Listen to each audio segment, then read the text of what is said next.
Keadaan Rusia semakin memburuk. Crimea kini dalam kondisi sangat genting. Pemboman Ukraina terhadap R-280 telah mengubah jalur logistik menjadi jalan menuju neraka. Sekarang keadaannya menjadi semakin buruk. Ukraina secara sistematis menargetkan setiap jembatan yang mengarah ke Crimea. Bola api raksasa melahap semuanya. Kendaraan suplai dihancurkan seperti lalat oleh drone Ukraina. Ular Rusia baru saja dipenggal kepalanya. Ada satu jembatan yang rusaknya lebih parah dari lainnya. Bukan yang kamu kira. 50 kendaraan Rusia melintasi jembatan ini. Beberapa menit kemudian, puff, mereka lenyap. Pada 11 Juni, pasukan Ukraina kembali melakukan aksi rutin di wilayah mereka yang diduduki, menemukan target dan mengirim drone jarak menengah untuk menyerang. Hanya saja kali ini berbeda. Ukraina tidak menyerang pertahanan udara untuk menghancurkan konsentrasi pasukan.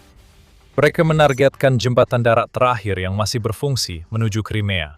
Penyeberangan Armyansk di Oblast Kherson adalah penyelamat bagi Rusia. Setelah kampanye yang menghancurkan oleh Ukraina, penyeberangan itu adalah satu-satunya jembatan yang masih berdiri yang memberikan pasukan Rusia jalur darat langsung ke Crimea melalui Ukraina. Truk dan truk tangki bahan bakar dialihkan lewat jembatan itu, menciptakan penumpukan sasaran yang menunggu ditemukan drone Ukraina. Peringatan spoiler, Ukraina menemukan targetnya. Pada malam 11 Juni, Ukraina melancarkan serangan mematikan dengan drone di seluruh penyeberangan Armyansk. Dipimpin oleh Resimen Serbu Terpisah Pertama Militer Ukraina, serangan itu tidak hanya merusak jembatan darat terakhir Rusia ke Crimea. Serangan itu melumpuhkan semua kendaraan yang melintas. Setelah debu reda dan asap hilang, datanya mulai masuk. Sekitar 50 kendaraan logistik Rusia hancur dalam hitungan menit. Satu serangan semalam membuat mereka terbakar di satu-satunya jembatan Crimea yang masih dimiliki Rusia. Rusia mestinya sudah memprediksi ini. Orang-orang suruhan Putin mungkin sudah tahu persis apa yang akan terjadi. Masalahnya, Ukraina tak memberi pilihan lain. Satu-satunya alasan begitu banyak truk suplai melewati penyeberangan Armyansk adalah karena tindakan Ukraina terhadap jembatan lain di Oblast Kherson beberapa hari sebelumnya. Rusia harus mengalihkan atau meninggalkan truknya di Kherson, sehingga tidak bisa menopang Crimea. Putin mungkin kini berharap tadi membiarkan saja truk-truk itu, tapi tidak bisa. Dia terjebak situasi sulit akibat Ukraina. Harus memasok Crimea, tapi tak bisa mengambil risiko, karena drone Ukraina dapat dengan mudah menyerang truk yang melewati satu jalur ke semenanjung itu. Perangkap sudah dipasang, dan Ukraina memicunya dengan sangat lihai. Untuk memahami kecerdikan langkah Ukraina, kita harus ke jembatan Chernobyl. Seperti penyeberangan Armyansk, di mana Ukraina baru saja menghancurkan 50 kendaraan Rusia. Jembatan Chernobyl adalah jalur logistik yang menghubungkan Crimea ke Oblast Kherson. Lupakan itu adalah jalur logistik utama. Serangan di bulan Juni menyebabkan kerusakan itu. Menurut Komandan Resimen Serbu Terpisah Pertama, Dmytro Filatov, jembatan Chernobyl kini sudah tidak ada. Serangan Ukraina menyebabkan kerusakan parah pada jembatan Chernobyl, sehingga tidak bisa digunakan untuk lalu lintas sipil atau militer. Gambar satelit lokasi kejadian sudah menceritakan segalanya. Foto sebelum menunjukkan jembatan masih utuh, sedangkan di foto sesudah, jembatan sudah hilang, menggambarkan kerusakan parah. Hilang karena serangan drone Ukraina tanpa hambatan. Rusia sudah membangun jembatan ponton darurat sebagai pengganti jembatan tersebut. Tapi itu tidak akan berhasil. Ukraina dapat menyerang penyeberangan itu kapan saja, dan ukurannya tidak cukup untuk menampung lalu lintas pasokan ke Crimea melalui Kherson. Setelah jembatan Chernobyl rusak, musuh memusatkan sejumlah besar truk yang membawa perlengkapan militer di jalur Armyansk, ungkap Filatov. Itu membawa kita kembali ke jembatan tempat Ukraina melumpuhkan 50 kendaraan. Filatov adalah salah satu pemimpin operasi itu dan memberikan wawasan tentang seberapa cepat Ukraina kini beralih dari keputusan ke serangan. 6 jam berlalu dari keputusan hingga serangan. Kami sudah memperkirakan bahwa musuh pada akhirnya akan mengalihkan lalu lintas ke rute alternatif. Jadi operasi terhadap koridor Armyansk sudah dipersiapkan sebelumnya, kata Filatov. Kami sudah memberitahu bahwa Ukraina memaksa Rusia ke situasi serba salah. Apa yang kami lihat pada 11 Juni adalah Ukraina menutup jebakan di sekitar kendaraan suplai Rusia yang tidak punya pilihan lain selain menumpuk di sebuah jembatan yang seharusnya tidak mereka lewati. Namun, agar perangkap Ukraina benar-benar rapat, dibutuhkan lebih dari sekedar menghancurkan jembatan Chernobyl. Filatov menyoroti hal itu. mencatat bahwa 50 kendaraan suplai Rusia kini terbakar di penyeberangan Armyansk berkat kerja keras unit-unit lain yang melakukan serangan ke Mariupol dan jalan menuju Budiansk. Yang kita lihat di sini adalah koordinasi mematikan dan kemampuan menyerang beberapa target sekaligus, memaksa Rusia membagi pertahanan hingga tak mampu mengatasinya. Bilatov dan unitnya memanfaatkan pengalihan perhatian itu, dan drone mereka yang menimbulkan kerusakan. 50 tahun serangan membuat Crimea makin terisolasi dibanding sebelumnya.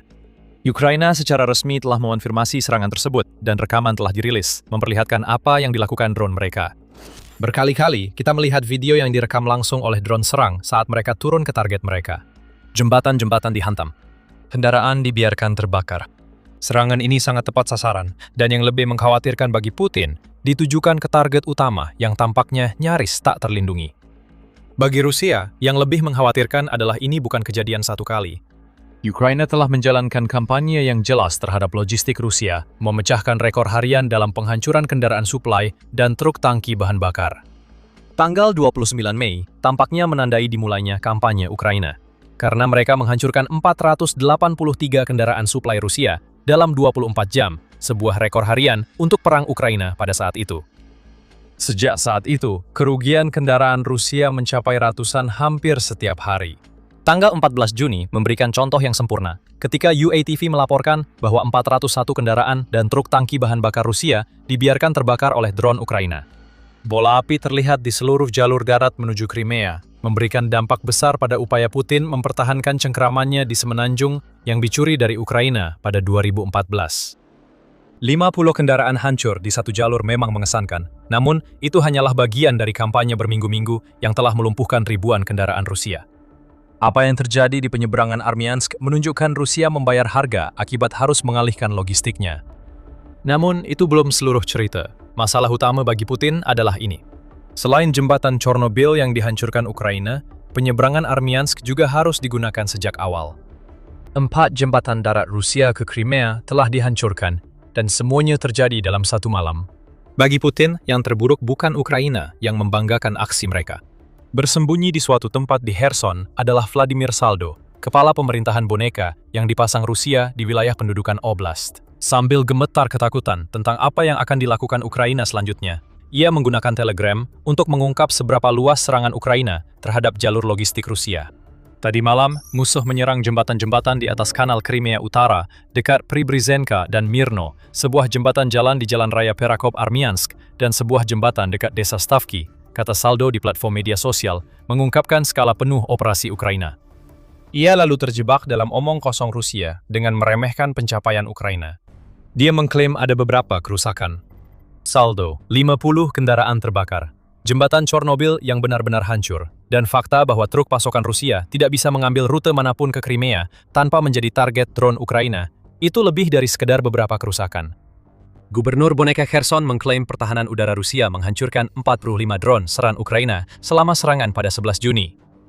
Belum diketahui berapa banyak drone yang lolos dari pertahanan. Mungkin puing drone Ukraina itulah yang merusak kendaraan dan titik penyeberangan pada malam 11 Juni. Bisakah situasinya menjadi lebih buruk lagi untuk Putin saat ini? Jika Anda mengenal Ukraina, Anda pasti sudah tahu jawabannya. Selain serangan besar-besaran pada 11 Juni ini, Ukraina menghabiskan 4 hari sebelumnya untuk memutus semua jalur utara yang dimiliki Rusia menuju semenanjung Crimea. Ada serangan di jembatan Chernobyl seperti telah disebutkan. Ukraina juga menyerang jembatan darat penghubung Henichesk dan Arabat-Spit yang dinonaktifkan pada 10 Juni. Itu memaksa Rusia mengalihkan lalu lintas ke Armyansk dan penyeberangan lain di Perakop. Keduanya diserang pada 11 Juni, Rusia kehabisan waktu. Sedikit demi sedikit, Ukraina memangkas kepala ular Crimea. Kepala itu kini hanya tergantung pada seutas benang, dan Ukraina pasti akan menyerang semua jalur tersisa Rusia lewat Kherson ke semenanjung hingga semuanya tak bisa dipakai lagi. Segera, militer Rusia tidak akan bisa mengalihkan kendaraan suplai mereka. Mereka akan terhenti ketika kampanye Ukraina yang kejam dan terkoordinasi dengan sempurna mengisolasi Crimea. Tapi sebelum kita membahas lebih dalam tentang apa yang terjadi di semenanjung Crimea, ini adalah pengingat singkat bahwa Anda sedang menonton The Military Show. Jika Anda belum melakukannya, ingatlah untuk berlangganan saluran ini agar Anda tidak pernah ketinggalan salah satu video kami. Setiap serangan Ukraina, baik ke jembatan maupun kendaraan yang melintasinya, memiliki tujuan tertentu. Ukraina sedang memutus jalur logistik yang memasok ke semenanjung Crimea. Semuanya dimulai dengan jalan R-280 yang di akhir Mei dan Juni banyak diubah Ukraina menjadi jalur maut bagi pasukan Rusia. Jalur dari Rostov-na-Donu di Rusia melalui Melitopol dan Mariupol yang diduduki ke Crimea, kini sebagian besar sudah ditutup untuk lalu lintas sipil. Sedangkan untuk lalu lintas barang dan militer di sepanjang jalan itu, kondisinya juga tidak begitu baik. Pada puncaknya, sekitar 3.800 kendaraan barang melintasi RR-280 setiap hari, yang memberi gambaran tentang besarnya operasi logistik yang dijalankan Rusia. Sekarang, menurut Komandan Pasukan Sistem Tak Berawak Ukraina, Robert Brovdi, lalu lintas di sepanjang jalan raya utama ini telah turun secara dramatis, sebesar 71%. Rusia sekarang hanya berani mengirimkan 1.100 kendaraan per hari, bukan 3.800 lagi. Dampak lanjutannya dirasakan di Crimea. Semua itu bagian dari rencana Ukraina menyerang jauh ke belakang garis Rusia untuk melumpuhkan logistik yang membuat Putin tetap menguasai semenanjung itu. Seperti yang dikatakan oleh Institute for the Study of War pada 12 Juni, serangan Ukraina yang terus-menerus terhadap GLOC Rusia kemungkinan akan menimbulkan efek berantai di medan perang dan dapat mempersulit persiapan Rusia untuk operasi ofensif. GLOC adalah singkatan Jalur Komunikasi Darat, menunjukkan dimensi lain Ukraina, yaitu serangan jarak menengah. Saat truk-truk terbakar dan jalan-jalan terputus, Ukraina juga memutus komunikasi antara Crimea dan wilayah pendudukan. Ini adalah isolasi, dan ini berhasil. Serangan Ukraina tak perlu masuk Crimea agar penjajah Rusia di sana tetap merasakan sakitnya. Tindakan Ukraina saat ini lebih cerdas daripada hanya membombardir Crimea dengan rudal dan drone, meski mereka masih melakukannya. Hal itu terlihat saat serangan malam terhadap 50 kendaraan Rusia dan 4 jalur darat ketika Gubernur Boneka Sevastopol, Crimea, Mikhail Razvozayev, mengklaim pertahanan udara pelabuhan menembak jatuh 32 drone antara pukul 10 malam hingga tengah malam pada 11 Juni. Jika kita tahu Rusia ditembak jatuh, berarti beberapa drone mengenai target. Namun ketika berbicara tentang jalur darat Crimea, Ukraina sedang melakukan kampanye yang metodis dan diperhitungkan dengan matang.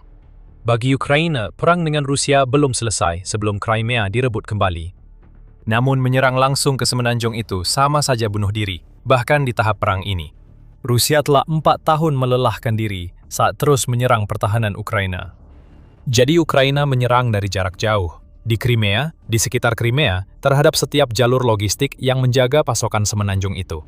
Saat semakin banyak jalan yang rusak, jembatan dihancurkan, dan kendaraan terbakar, amunisi, bahan bakar, peralatan, dan pasokan yang mengalir antara Crimea dan wilayah pendudukan pun terhenti. Inilah kecerdasan strategi Ukraina. Ukraina tidak perlu memaksa Rusia keluar dengan tentara. Ukraina membuat gagasan mempertahankan Crimea tak lagi masuk akal bagi Putin. Cengkraman Rusia atas Crimea kini lebih lemah sejak pertama kali menduduki semenanjung itu, seiring makin meluasnya serangan jarak menengah Ukraina. Ukraina telah menciptakan blokade logistik menggunakan drone serangan jarak menengah, termasuk Hornet buatan AS yang memiliki jangkauan sekitar 150 km.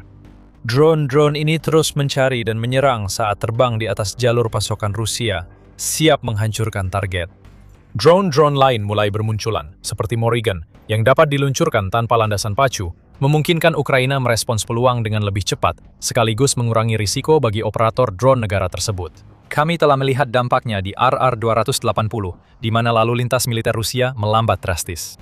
Namun, drone jarak menengah Ukraina juga menimbulkan masalah di wilayah pendudukan lain seperti Luhansk.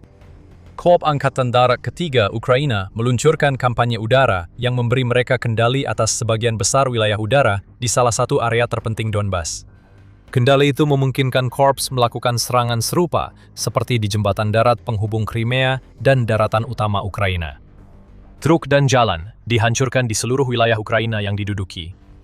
Dampaknya bagi para tentara di garis depan adalah mereka tidak mendapatkan apa yang mereka butuhkan untuk melancarkan jumlah serangan yang memecahkan rekor, yang diyakini Putin akan merebut Donbas untuk Rusia pada musim panas ini. Kembali ke Crimea, 50 truk yang hancur di Armyansk, bersama dengan ratusan truk yang dihancurkan Ukraina di seluruh wilayah pendudukan setiap hari, menyebabkan kekurangan bahan bakar yang sangat besar. Ini adalah penderitaan yang dialami oleh rakyat Rusia yang menduduki semenanjung tersebut tanpa Ukraina harus menyerang mereka secara langsung. Laporan 11 Juni menyebutkan, hanya beberapa jam sebelum Ukraina menghancurkan kendaraan di Armyansk, Reuters melaporkan stasiun pengisian bahan bakar di seluruh Crimea kehabisan stok akibat blokade logistik Ukraina terhadap truk bahan bakar Rusia. Media tersebut mengklaim bahwa saksi mata di Sevastopol melaporkan bahwa stasiun pengisian bahan bakar tidak lagi sekedar menjatah bahan bakar, tetapi mereka benar-benar kehabisan stok dengan stasiun terakhir yang masih beroperasi berada di kota resor Yevpatoria. Stasiun pengisian bahan bakar itu juga akan segera kehabisan stok. Saat itu terjadi, warga sipil Crimea tak bisa bekerja atau bepergian, sehingga kehidupan sehari-hari di semenanjung terganggu. Situasi di Crimea sudah diketahui selama beberapa pekan terakhir, namun serangan Ukraina pada logistik Rusia membuat kekurangan bahan bakar makin meluas.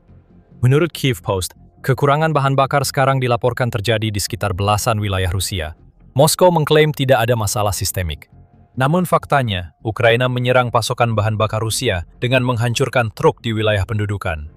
Krisis bahan bakar Rusia semakin parah menurut laporan BBC pada 8 Juni, dan warga lokal di Crimea mulai melakukan hal yang tidak pernah diinginkan Putin, yaitu berbicara tentang kerusakan yang dilakukan Ukraina. Sekarang saya jalan kaki ke kantor. Memang kurang nyaman dari mengemudi, tapi tidak masalah. Sekarang yang perlu saya lakukan hanyalah membeli seekor kuda, lapor BBC mengutip salah satu warga kota Simferopol yang berkata dengan nada bercanda. Selamat Putin, Anda sukses membuat rakyat bercita-cita memakai transportasi ala abad pertengahan. Bahkan salah satu sumber pendapatan utama semenanjung Crimea tidak menghasilkan sebagaimana mestinya. Pariwisata ke semenanjung tersebut sedang menurun, dan alasan utamanya adalah para wisatawan tidak tahu apakah mereka bisa berkeliling Crimea setelah tiba di sana.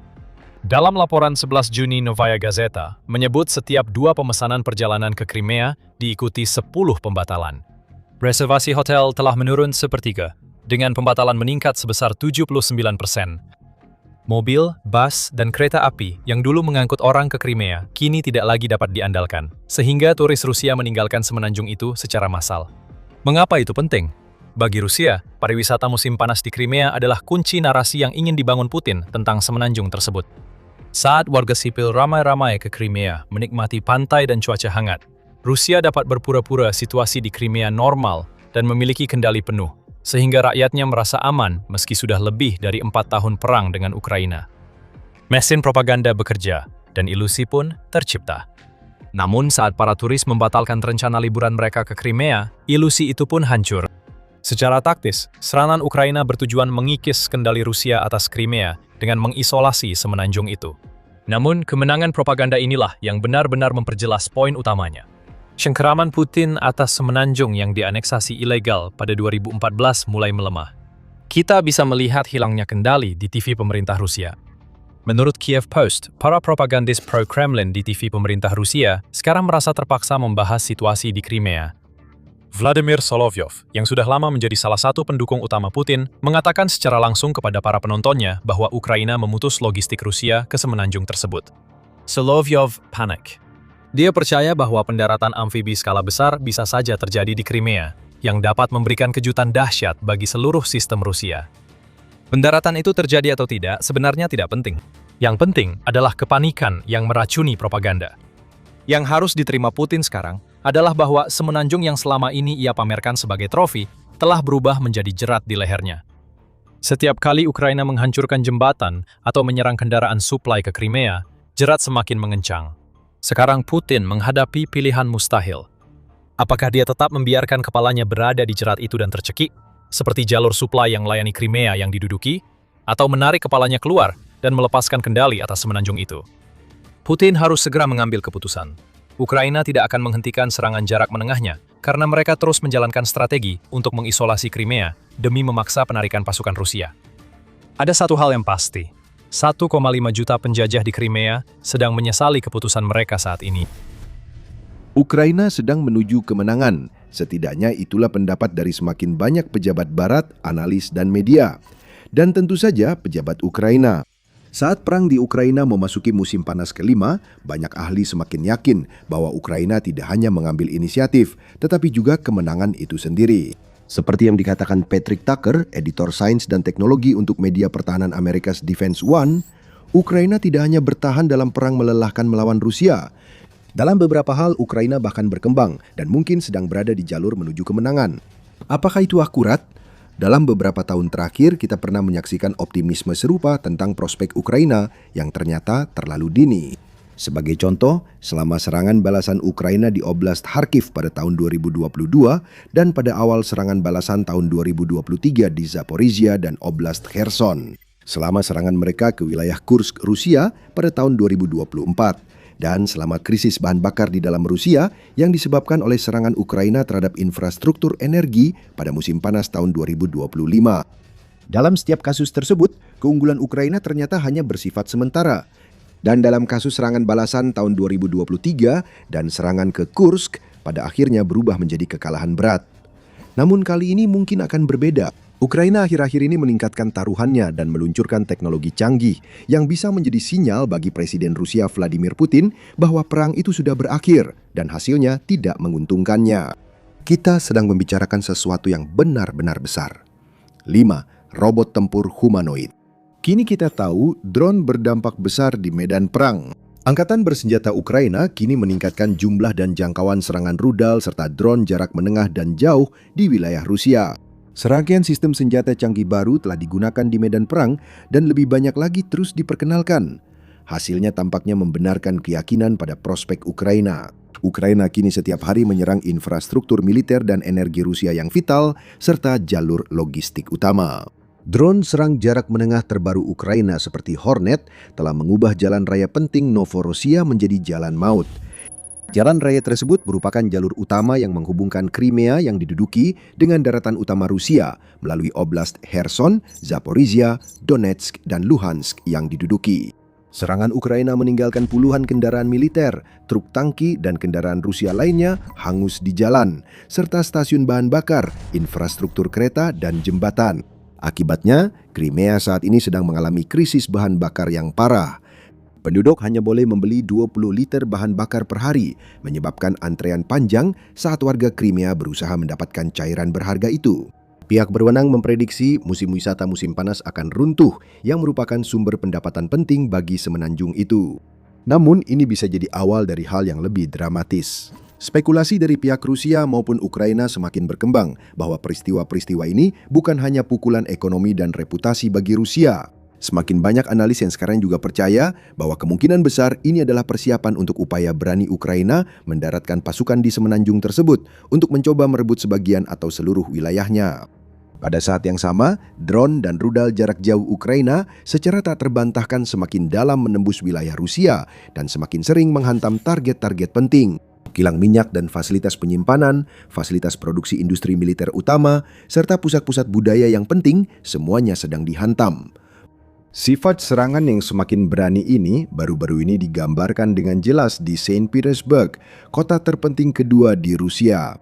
Selama Forum Ekonomi Internasional Saint Petersburg, pertemuan ekonomi utama Rusia yang dianggap banyak orang sebagai Davos-nya Rusia, Ukraina menyerang kota tersebut dengan puluhan drone. Korvet Rusia Boyki terkena serangan di galangan kering pelabuhan Pulau Kronstadt, memicu kebakaran dan kemungkinan kerusakan besar.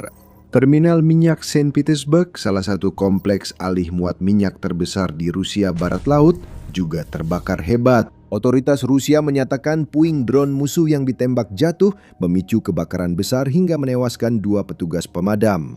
Asap tebal terlihat dari lokasi konferensi, sehingga beberapa pengamat Ukraina dan Barat mengklaim bahwa serangan tersebut telah mengganggu jalannya konferensi. Namun, tidak ada bukti gangguan apapun yang terlihat di acara itu sendiri. Tidak ada yang berlari ke tempat perlindungan, tidak ada kepanikan, tidak ada sesi yang tertunda, tidak ada apa-apa. Faktanya, acara tersebut menarik lebih dari 20.000 peserta dari 130 negara menantang klaim di Barat bahwa perang di Ukraina telah mengisolasi Rusia. Perang tersebut memang telah mengisolasi Rusia dari Barat, tetapi seperti yang ditunjukkan oleh kunjungan profil tinggi Putin baru-baru ini ke Tiongkok dan daftar tamu di SPIF, isolasi itu pada dasarnya tidak menjangkau 7/8 bagian dunia lainnya. Bahkan, selama sesi pleno yang menampilkan Putin, Menteri Energi Arab Saudi Abdul Aziz bin Salman Al Saud menggambarkan hubungan antara kedua negara sebagai hingga maut memisahkan kita. Namun seperti ditulis Tucker, infrastruktur minyak jauh di dalam Rusia kini tak lagi aman, memberi Kiev pengaruh atas pendapatan ekspor Moskow. Dan hingga pertengahan Mei 2026, militer Ukraina telah menyerang kilang minyak Rusia sebanyak 158 kali secara total, termasuk 24 dari 33 kilang Rusia yang mampu memproses lebih dari 1 juta ton minyak per tahun. Setidaknya 35 dari serangan tersebut terjadi selama tahun 2026 yang menegaskan meningkatnya frekuensi dan kekuatan serangan tersebut. Menurut sumber Reuters, hampir semua kilang minyak utama di Rusia tengah terpaksa menghentikan atau mengurangi produksi bahan bakar sebagai akibatnya, yang mewakili sekitar 1/4 dari total produksinya. Sayangnya bagi Ukraina, serangan tersebut belum menimbulkan kerusakan sebanyak yang mereka harapkan, setidaknya untuk saat ini. Meskipun kilang minyak di Tuapse, Perem, Kurischy, Ryazan, dan Saratov ditutup sementara atau bahkan permanen, pendapatan ekspor minyak Rusia justru meningkat. Pada Mei 2026, volume pengiriman minyak mentah Rusia melalui laut mencapai rata-rata 3,46 juta barel per hari, meningkat 120.000 barel dibandingkan tahun 2025. Ini terjadi ketika harga minyak melonjak tinggi. Rusia sangat diuntungkan dari serangan Amerika Serikat dan Israel ke Iran tanpa provokasi, yang dibalas Iran dengan menutup Selat Hormuz dan menyerang infrastruktur energi negara Teluk yang menampung pangkalan militer Amerika Serikat. Akibatnya, terjadi guncangan pasokan yang parah dalam pengiriman minyak dan gas alam, menyebabkan harga melonjak, dan Amerika Serikat mengeluarkan pengecualian sementara terhadap sanksi minyak Rusia. Di SPIF, Putin juga menegaskan bahwa pendapatan minyak tidak lagi menjadi penggerak utama ekonomi Rusia seperti dulu.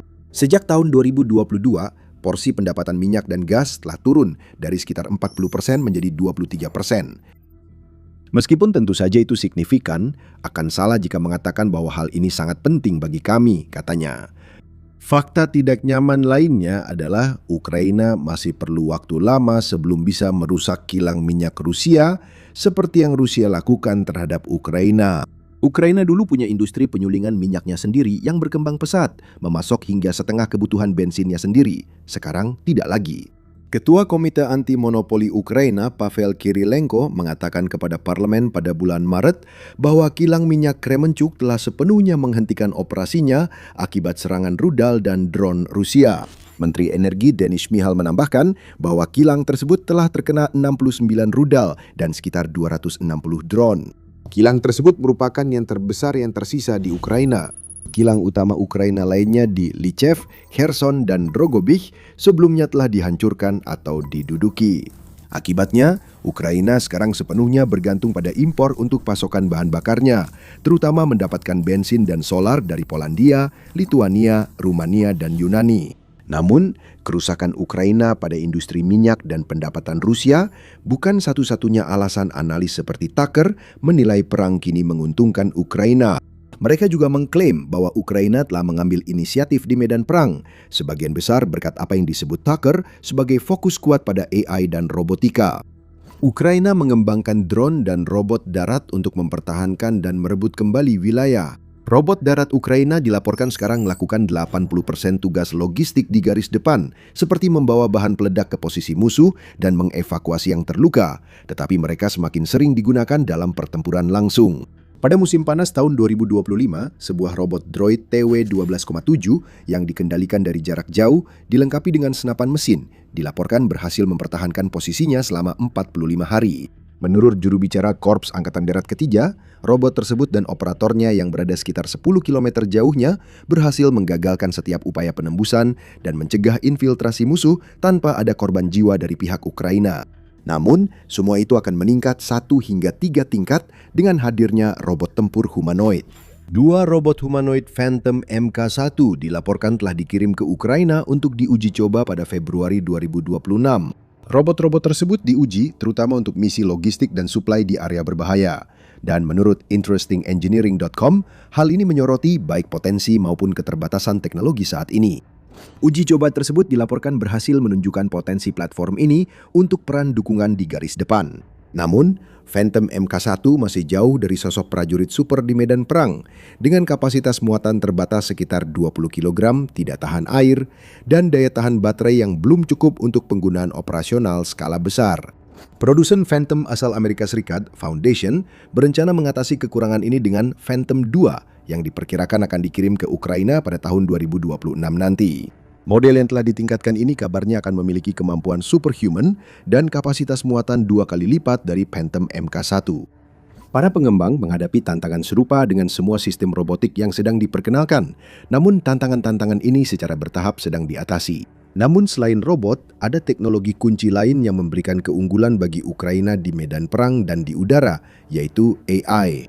Penggunaan AI oleh militer Ukraina telah berkembang dari uji coba eksperimental menjadi kemampuan operasional inti pada tahun 2026, khususnya dalam komando dan kendali, penargetan otonom, dan koordinasi kawanan. Semakin banyak sistem tak berawak yang dikendalikan, setidaknya dalam beberapa aspek oleh puluhan produk AI, mulai dari paket panduan pada drone udara hingga alat bantu pengambilan keputusan di tingkat tertinggi.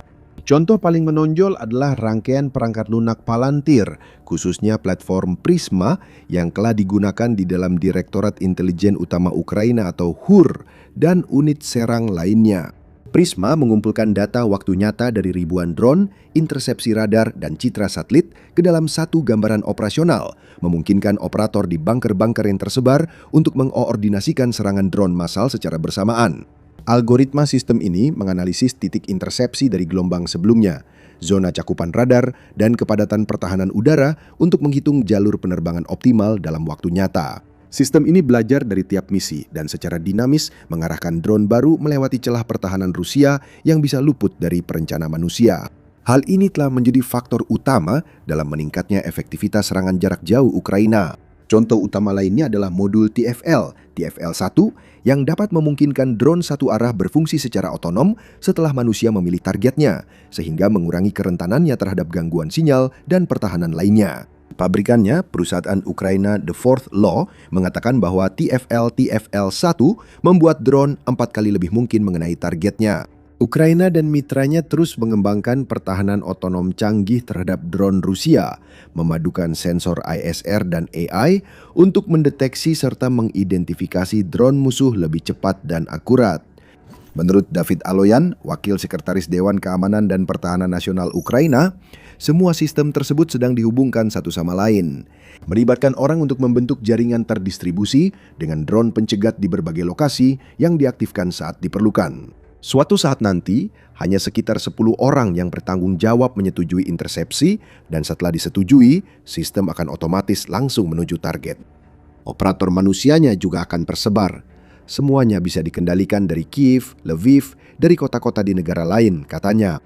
Kini, di acara militer ini, kami tidak sekedar mengulang berita dan cerita basi.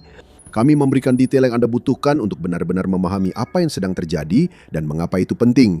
Jadi berlanggananlah ke saluran ini agar Anda tidak pernah ketinggalan. Sekarang, kesiapan dan kemampuan Ukraina untuk membangun kembali doktrin, akuisisi, dan sistem pasokannya di sekitar peperangan otonom tidak hanya memberinya keunggulan atas mesin militer Rusia yang bergerak lebih lambat. Ini juga mengatasi salah satu dari dua masalah paling krusial yang dihadapi Ukraina, yaitu kekurangan personel di garis depan yang kian parah. Rusia diperkirakan memiliki keunggulan antara 1,5 hingga 5:1 tergantung pada sektor garis depan. Selain itu, Rusia masih mampu menarik ratusan ribu rekrutan dengan gaji tinggi dan manfaat lainnya. Sebaliknya, Ukraina terpaksa melakukan program wajib militer paksa yang brutal yang dijuluki busifikasi untuk mencoba mengganti kerugian personelnya. Ratusan video yang memperlihatkan pria-pria secara kasar dimasukkan ke dalam bus oleh TCC, petugas wajib militer Ukraina, untuk dikirim ke garis depan terus bermunculan. Rekaman mengerikan yang dirilis oleh Ombudsman Ukraina Dmytro Lubinets menunjukkan para pria ini diborgol keranjang di tangga pusat perekrutan untuk mencegah upaya melarikan diri. Menurut Lubinets, jumlah pengaduan kepada Ombudsman terkait pelanggaran hak warga selama mobilisasi telah meningkat 333 kali lipat dibandingkan tahun 2022. Ini menjadi masalah yang semakin serius antara pemerintah dan masyarakat. Lubinets mengatakan mereka yang bisa membayar akan dibebaskan, sementara yang lain dimobilisasi tanpa pandang bulu. Semakin banyak video yang menunjukkan masyarakat melawan, menyerang, dan mengusir petugas TCC serta polisi saat upaya mobilisasi paksa berlangsung. Pada saat yang sama, sekitar 95.000 warga Ukraina usia militer telah memasuki Jerman sejak awal tahun 2025, yaitu 60% dari total warga Ukraina yang mencari perlindungan di tanah Jerman. Untuk memperburuk keadaan, pada bulan Januari, Menteri Pertahanan Ukraina yang baru diangkat, Mikhailo Fedorov, mengungkapkan bahwa sekitar 2 juta warga Ukraina menghindari wajib militer, sementara sekitar 200.000 tentara Ukraina telah meninggalkan pos mereka tanpa izin. Ukraina semakin ditekan pendukungnya agar menurunkan usia wajib militer dari 25 ke 18 tahun. Ukraina menolak dengan alasan masuk akal bahwa hal ini bisa mengubah, menurut Profesor Hubungan Internasional ASC John Mearsheimer, spiral kematian demografis menjadi kematian demografis. Ukraina justru mendesak Polandia dan Jerman agar mulai memulangkan pengungsi usia militer ke Ukraina untuk wajib militer. Institute for the Study of War atau ISW menulis bahwa sebagai hasil dari kampanye serangan drone jarak menengah dan garis depan Ukraina yang sukses, Putin sekarang harus meyakinkan rakyat Rusia yang semakin lelah tidak hanya untuk mendukung tahun kelima perang, tetapi juga menerima mobilisasi wajib untuk perang yang sudah menyebabkan Rusia kehilangan lebih dari 1 juta korban. Itu mungkin benar, tetapi tampaknya kesempatan itu sudah lama berlalu bagi Ukraina. Pemerintah Presiden Ukraina Volodymyr Zelensky dan pendukung baratnya rela berperang sampai orang Ukraina terakhir, asalkan itu melemahkan Rusia. Namun bukti menunjukkan sebagian besar orang Ukraina sendiri kurang antusias, kalau boleh dibilang begitu. Sekarang, meskipun ada kemajuan dalam teknologi robotik dan tanpa awak, serta banyak keberhasilan dalam menyebabkan kerusakan parah pada logistik dan ekonomi Rusia, kekurangan tenaga manusia ini mulai terlihat di garis depan. Sumber-sumber barat seperti ISW telah mengklaim selama berbulan-bulan bahwa meskipun ada kekurangan ini, Ukraina telah mengambil inisiatif di medan perang dan merebut lebih banyak wilayah daripada Rusia atau setidaknya membatasi kemajuan Rusia hanya beberapa mil saja. Mereka mengklaim bahwa rata-rata pencapaian wilayah Rusia per bulan selama 12 bulan terakhir hanya 108 mil persegi. Namun, pemeriksaan lebih dekat pada medan pertempuran utama memberikan gambaran yang berbeda, terutama di bagian yang paling menentukan. Di Donbas, pertempuran di sekitar Liman kembali memanas, dengan kedua belah pihak berjuang untuk mendapatkan keunggulan di sepanjang bagian penting garis depan. Namun yang lebih penting, menurut semakin banyak sumber militer Ukraina, bagian-bagian dari sabuk pertahanan yang sangat diperkuat di Oblast Donetsk mulai mendapat tekanan yang semakin besar. Belum jelas bagaimana Ukraina akan membendung gelombang ini. Kota penting Konstantinivka telah diserang dari arah sayap, dengan pasukan Rusia kini menguasai hampir seluruh bagian kota kecuali bagian utara.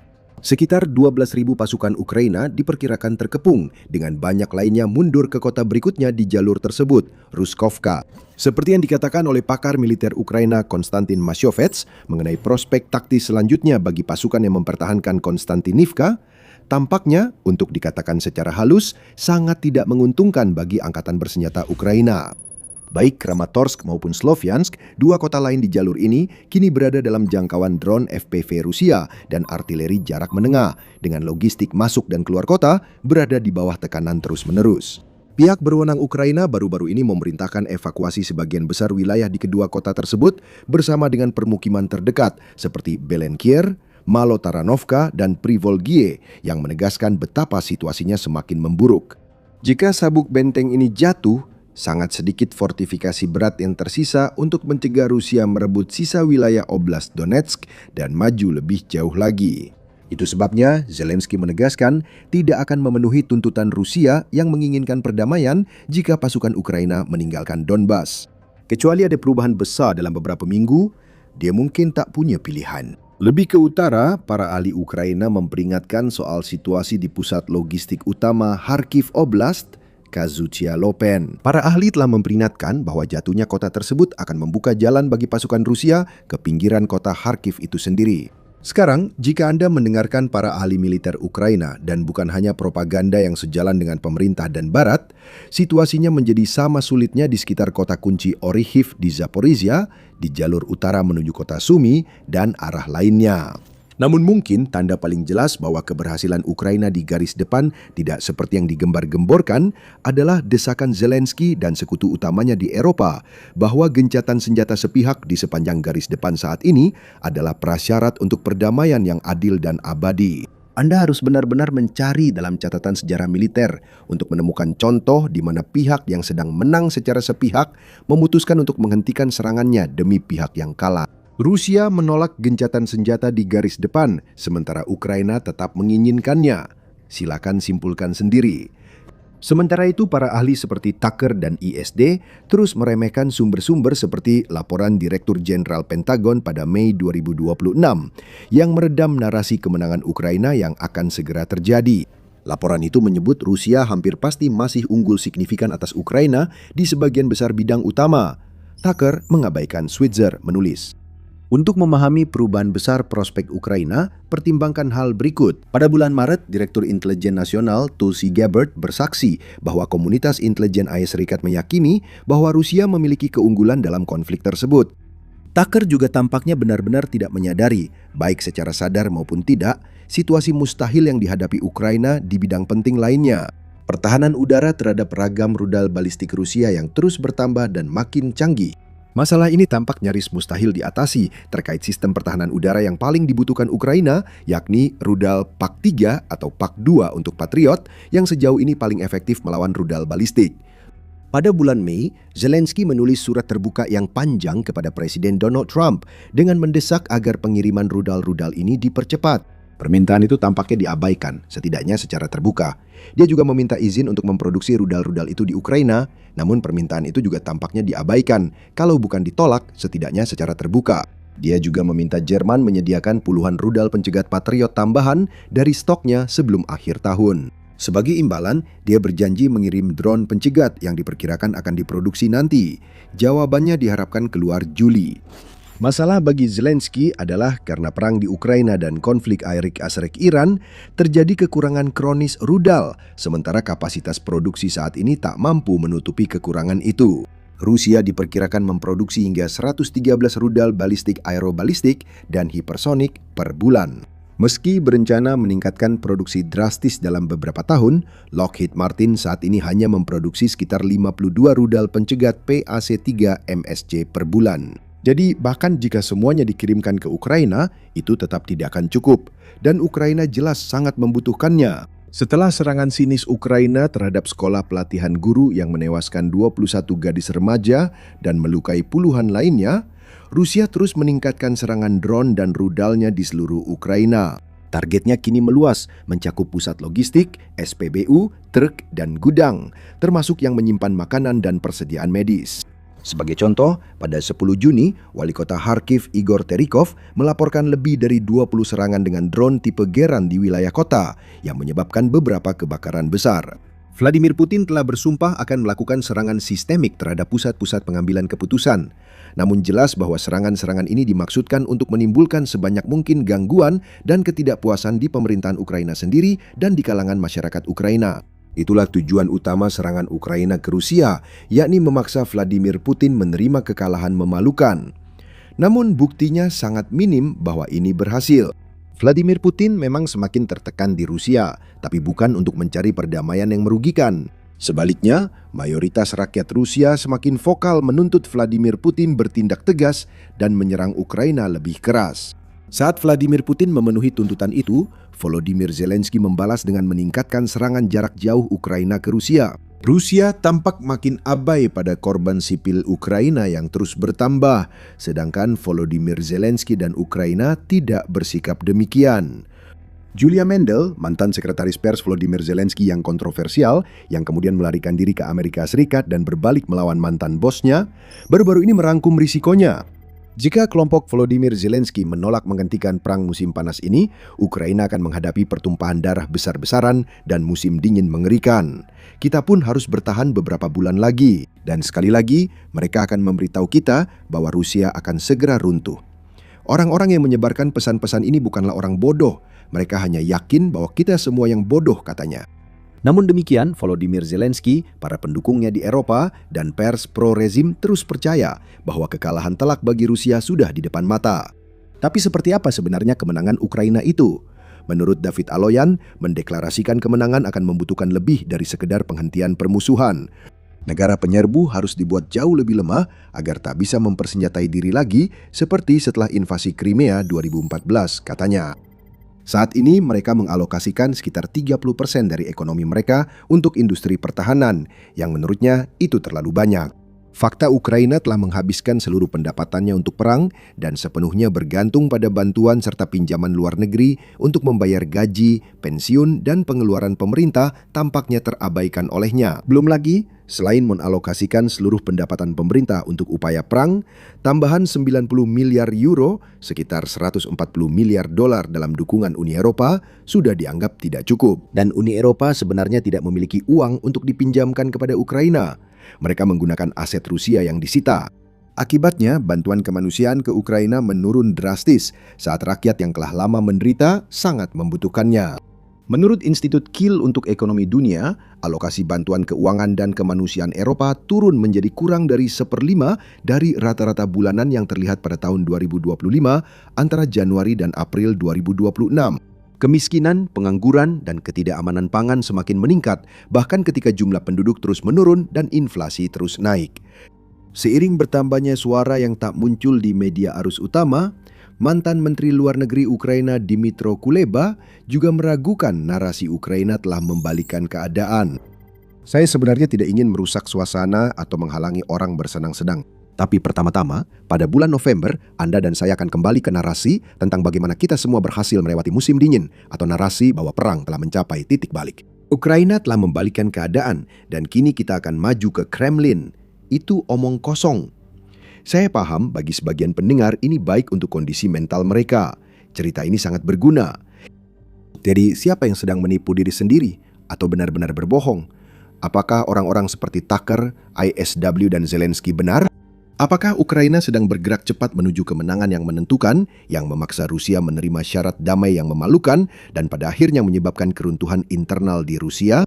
Atau apakah Zelensky dan para mitranya di Uni Eropa dan Inggris secara sinis menghancurkan rakyat dan ekonomi Ukraina, mengejar mimpi kosong tentang semacam kemenangan Ukraina?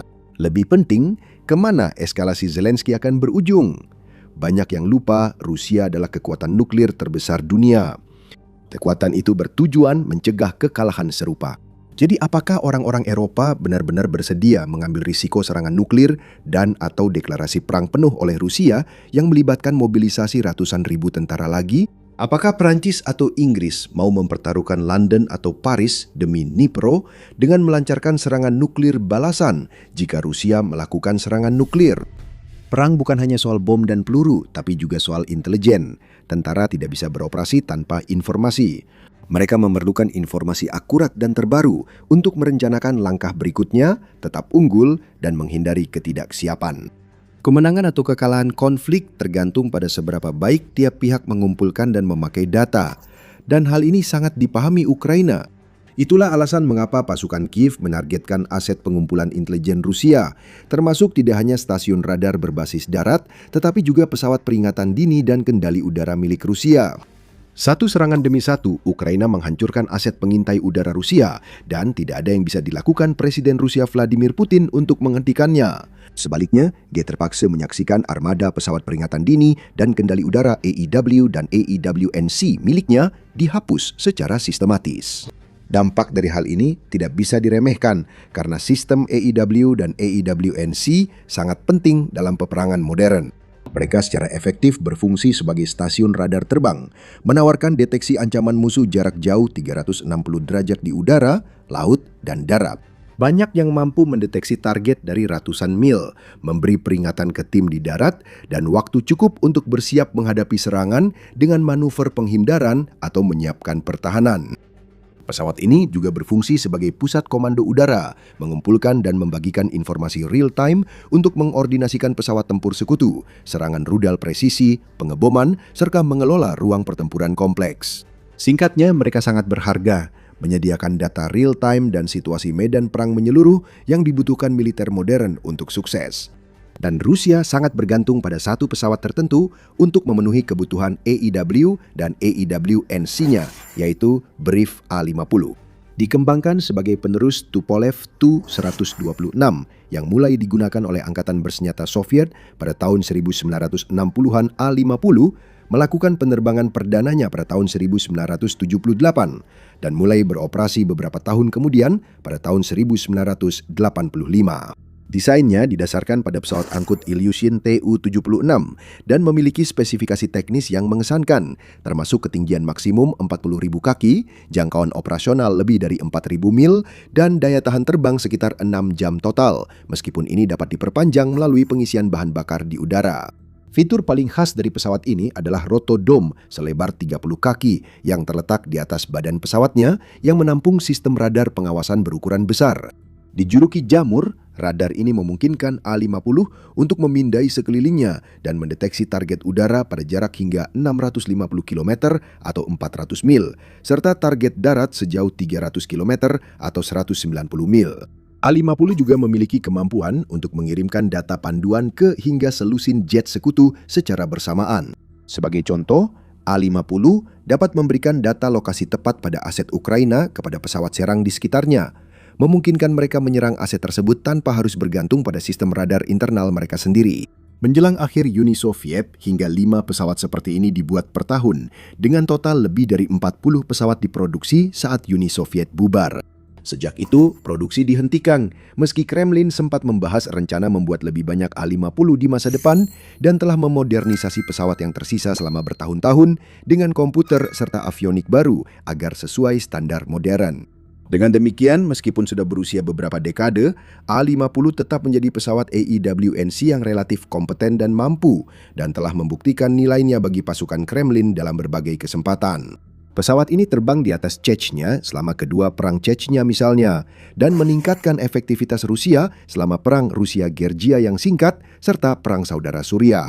Oleh karena itu, tidak mengherankan jika Rusia kembali mengandalkan A-50 selama invasinya ke Ukraina. Para komandan Kremlin berharap bahwa pesawat radar udara yang telah teruji ini akan membantu mereka melawan jet-jet Ukraina dan rudal permukaan ke udara, sekaligus memberikan data penargetan penting untuk kampanye serangan kinetik negara tersebut. Untuk beberapa waktu, semuanya berjalan sesuai rencana. Namun Ukraina tidak akan hanya berdiam diri dan membiarkan mata Rusia di langit mengintip dan memata-matai operasi Ukraina. Para komandan Kiev sangat memahami peran penting yang dimainkan oleh pesawat peringatan dini tersebut. Dan begitu mereka memiliki kemampuan, mereka mulai merencanakan untuk menghancurkannya dengan fokus khusus pada model A-50U yang telah dimodernisasi.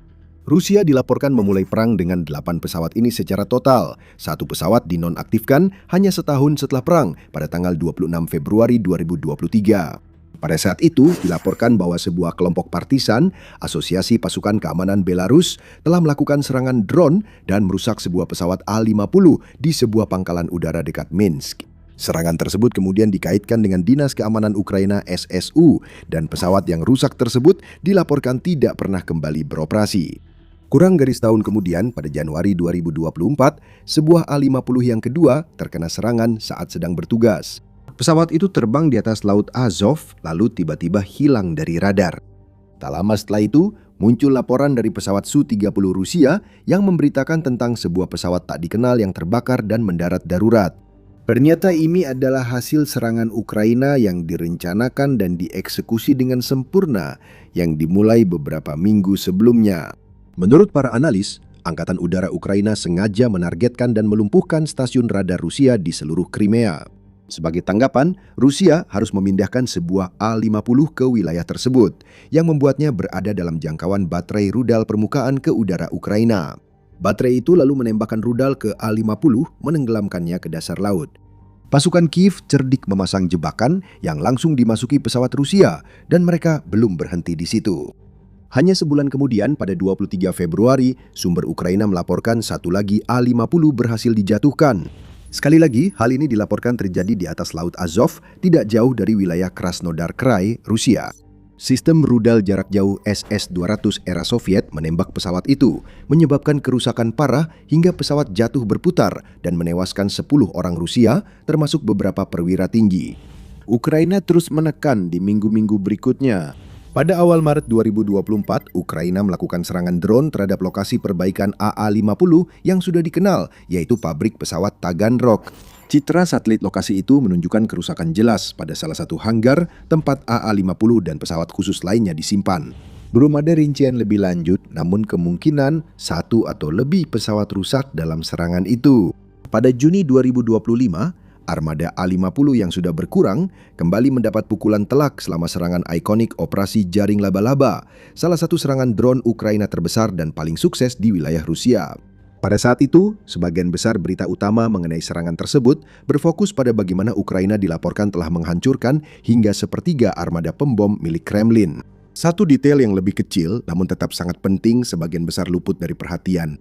Selain pembom, drone Ukraina berhasil menyerang 2 pesawat A-50 secara terpisah dalam operasi itu.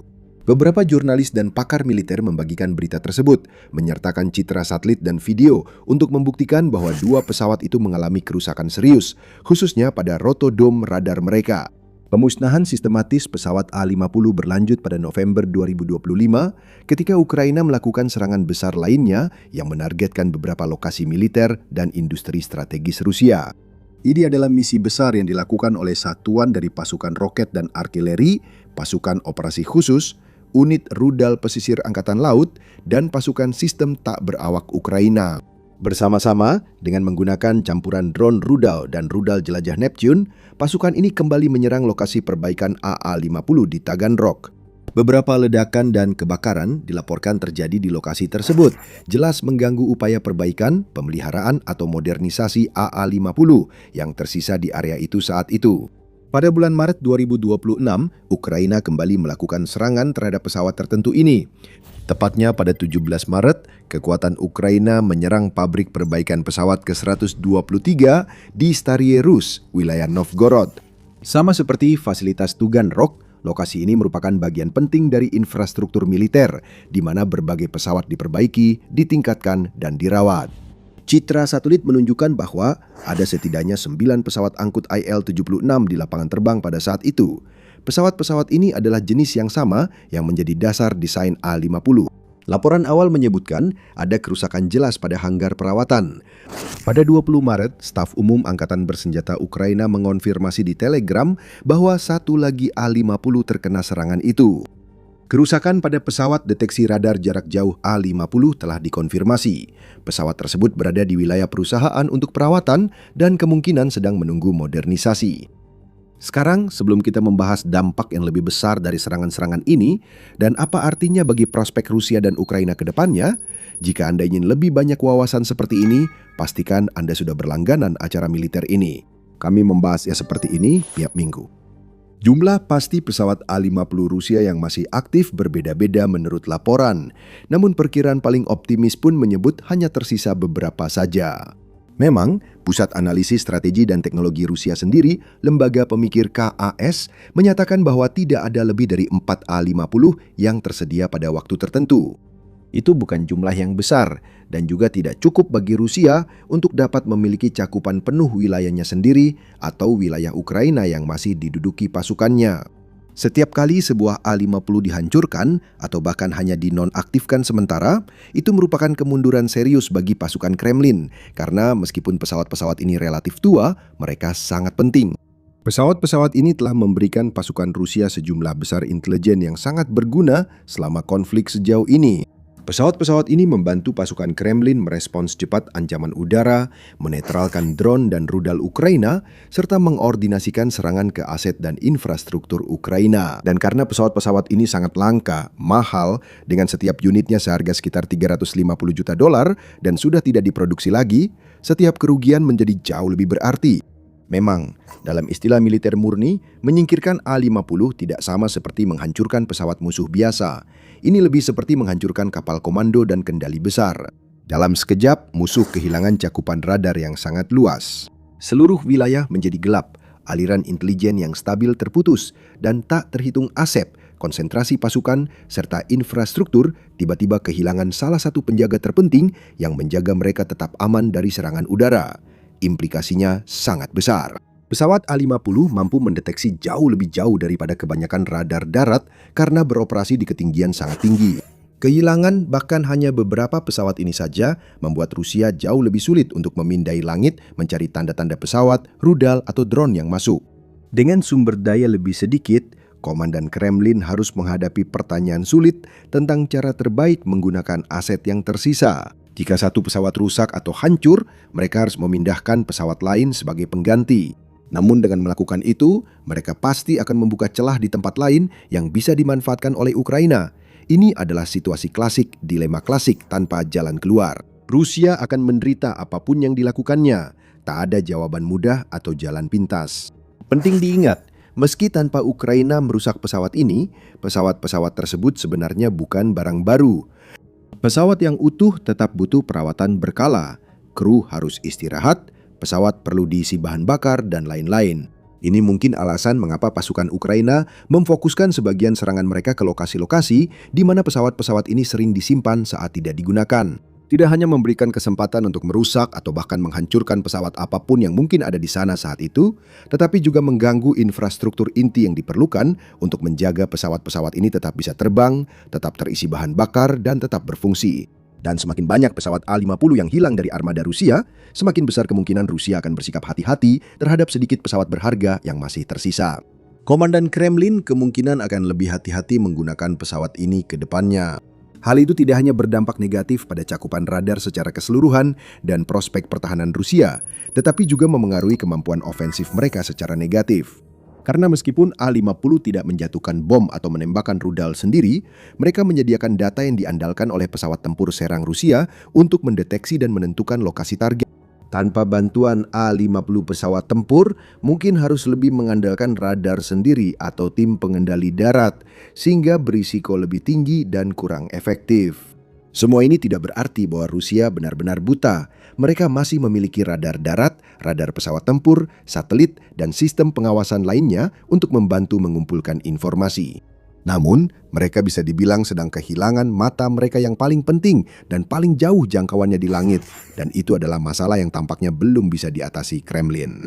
Negara tersebut telah berbicara tentang memulai kembali produksi pesawat A-50, tetapi tampaknya belum mampu menemukan dana atau sumber daya yang diperlukan untuk melakukannya, yang kemungkinan besar terkait dengan masalah ekonomi yang sedang dihadapi saat ini.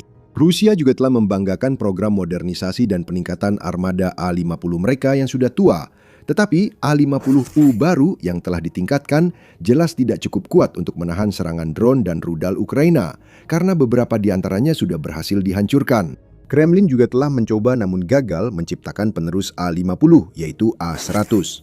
Pesawat ini dirancang untuk menggantikan A-50 secara bertahap dengan radar lebih unggul, mesin lebih kuat, dan perlengkapan peperangan elektronik canggih. Sayangnya bagi Rusia, proyek ini mandek bertahun-tahun. Sebuah pesawat prototipe melakukan penerbangan perdana pada tahun 2017. Namun sejak saat itu, hampir tidak ada kabar tentang A-100 kecuali pada akhir November 2025 ketika pasukan Ukraina mengklaim telah menghancurkan prototipe tersebut. Semakin putus asa, Moskow bahkan telah mengemukakan ide untuk menciptakan pesawat hibrida baru yang secara teori akan menggabungkan pengawasan udara, patroli maritim, pengintaian, dan anti kapal selam dalam satu platform serbaguna seperti pisau Swiss Army. Menurut dokumen yang bocor dari Brief, perusahaan yang juga membuat A-50 pesawat baru ini akan didasarkan pada B-200, jet amfibi, satu lagi pesawat Rusia dengan masa lalu yang bermasalah. Namun dokumen itu juga menunjukkan Rusia tidak memiliki komponen penting untuk membuat pesawat ini karena mesinnya diproduksi di Ukraina dan Moskow belum bisa membuat versi lokalnya. Jadi, AA-100 adalah sebuah kegagalan. Pesawat hibrida BB-200 juga tidak kemana-mana. Dan itu membuat Rusia hanya memiliki beberapa AA-50 era Soviet yang bisa diandalkan untuk seluruh kebutuhan AEW dan C-nya. Sementara itu, Ukraina mendapati dirinya berada dalam posisi yang semakin kuat setiap kali mereka menghancurkan atau merusak sebuah AA-50. Mereka tak hanya melemahkan musuh, tapi juga membuka celah untuk dieksploitasi. Dan kemampuan udara Kiev sendiri akan segera mendapatkan peningkatan besar, membuat celah-celah itu semakin mudah dimanfaatkan. Pada Oktober 2025 lalu, Kiev menandatangani perjanjian dengan Swedia untuk pengadaan hingga 150 pesawat tempur multiperan supersonik bermesin tunggal Saab JAS-39 Gripen. Dirancang untuk menggabungkan kemampuan serang dan pengintaian, Gripen secara luas dianggap sebagai pesawat tempur generasi 4,5 yang sangat baik. Terkenal karena desainnya yang hemat biaya, perawatan yang rendah, dan teknologi canggih, termasuk kemampuan peperangan elektronik yang unggul jika dibandingkan dengan banyak pesaingnya.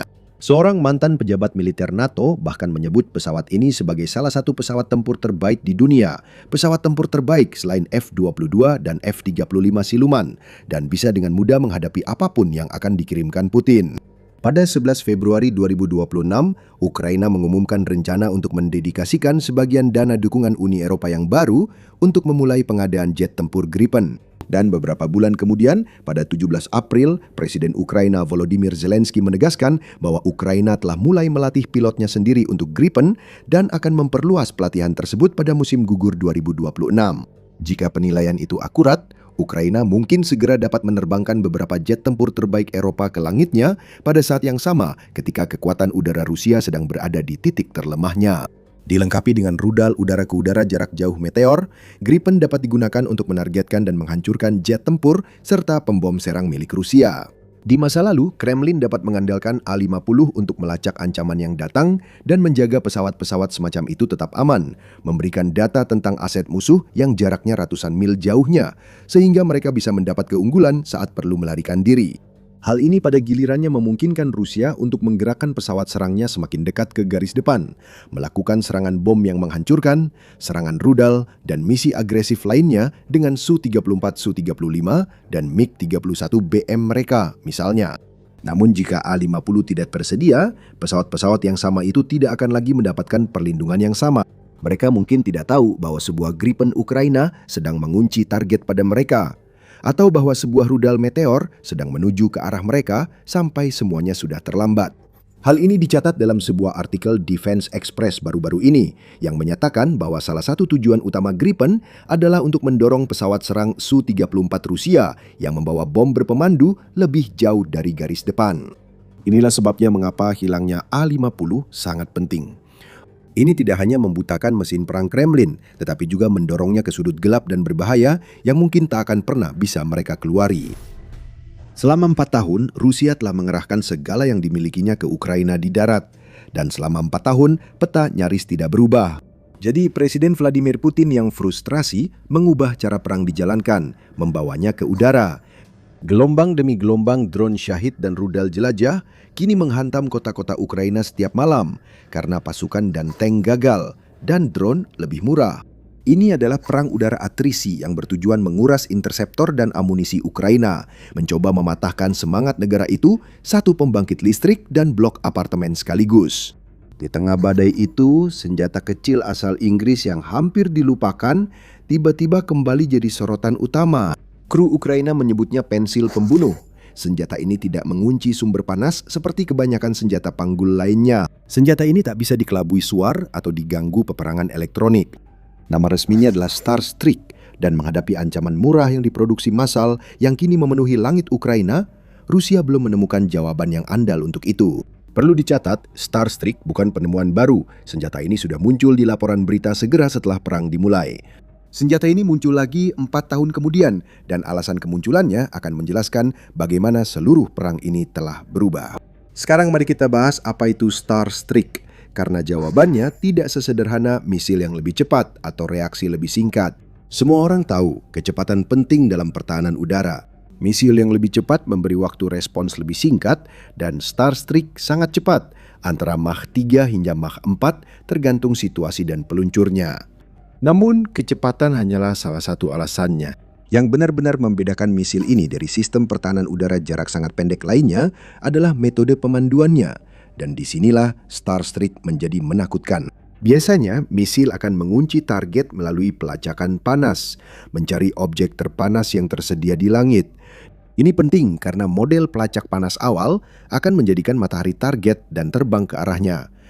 Ini memiliki keuntungan karena mudah dirancang dan digunakan, sekaligus bersifat fire and forget, di mana setelah Anda meluncurkan misil, Anda tidak bisa benar-benar mengarahkan kemana misil itu harus pergi selanjutnya. Itu karena misil itu sendiri memiliki kepala pencari yang mengunci jejak panas target sebelum diluncurkan. Setelah mendapatkan nada audio konfirmasi, operator menembakkan misil yang lalu otomatis mengejar sumber panas hingga mengenai target. Operator bisa langsung bergerak setelah misil keluar dari tabung, sangat berguna untuk menjaga keselamatan operator. Metodenya cepat, tak perlu terus melacak target usai peluncuran. Jika misil mengejar panas, kamu bisa memberinya sasaran yang lebih panas. Sesuatu itu bisa berupa suar yang dibawa pesawat modern sebagai perlengkapan standar. Dengan penangkal inframerah modern dan manuver menghindar tajam pada saat yang tepat, serangan yang tadinya nyaris pasti berhasil berubah jadi untung-untungan. Starstreak dirancang untuk mengatasi hal tersebut. Sebagai gantinya, seluruh peluncur menggunakan sistem pemandu yang mengikuti sinar laser. Setelah melepaskan proyektil-proyektil kecil itu, operator tetap membidik target. Lalu unit pembidik memproyeksikan sinar panduan berupa kisi laser yang diikuti rudal. Rudal kemudian mengikuti jalur yang ditentukan oleh arah bidikan operator. Keuntungan besarnya di sini adalah operator yang melakukan pembidikan. Begitu mereka mengarahkan laser, mereka bisa sedikit memutarnya untuk mengikuti pergerakan target, dan rudal akan mengikuti karena memang dirancang untuk melakukan hal itu.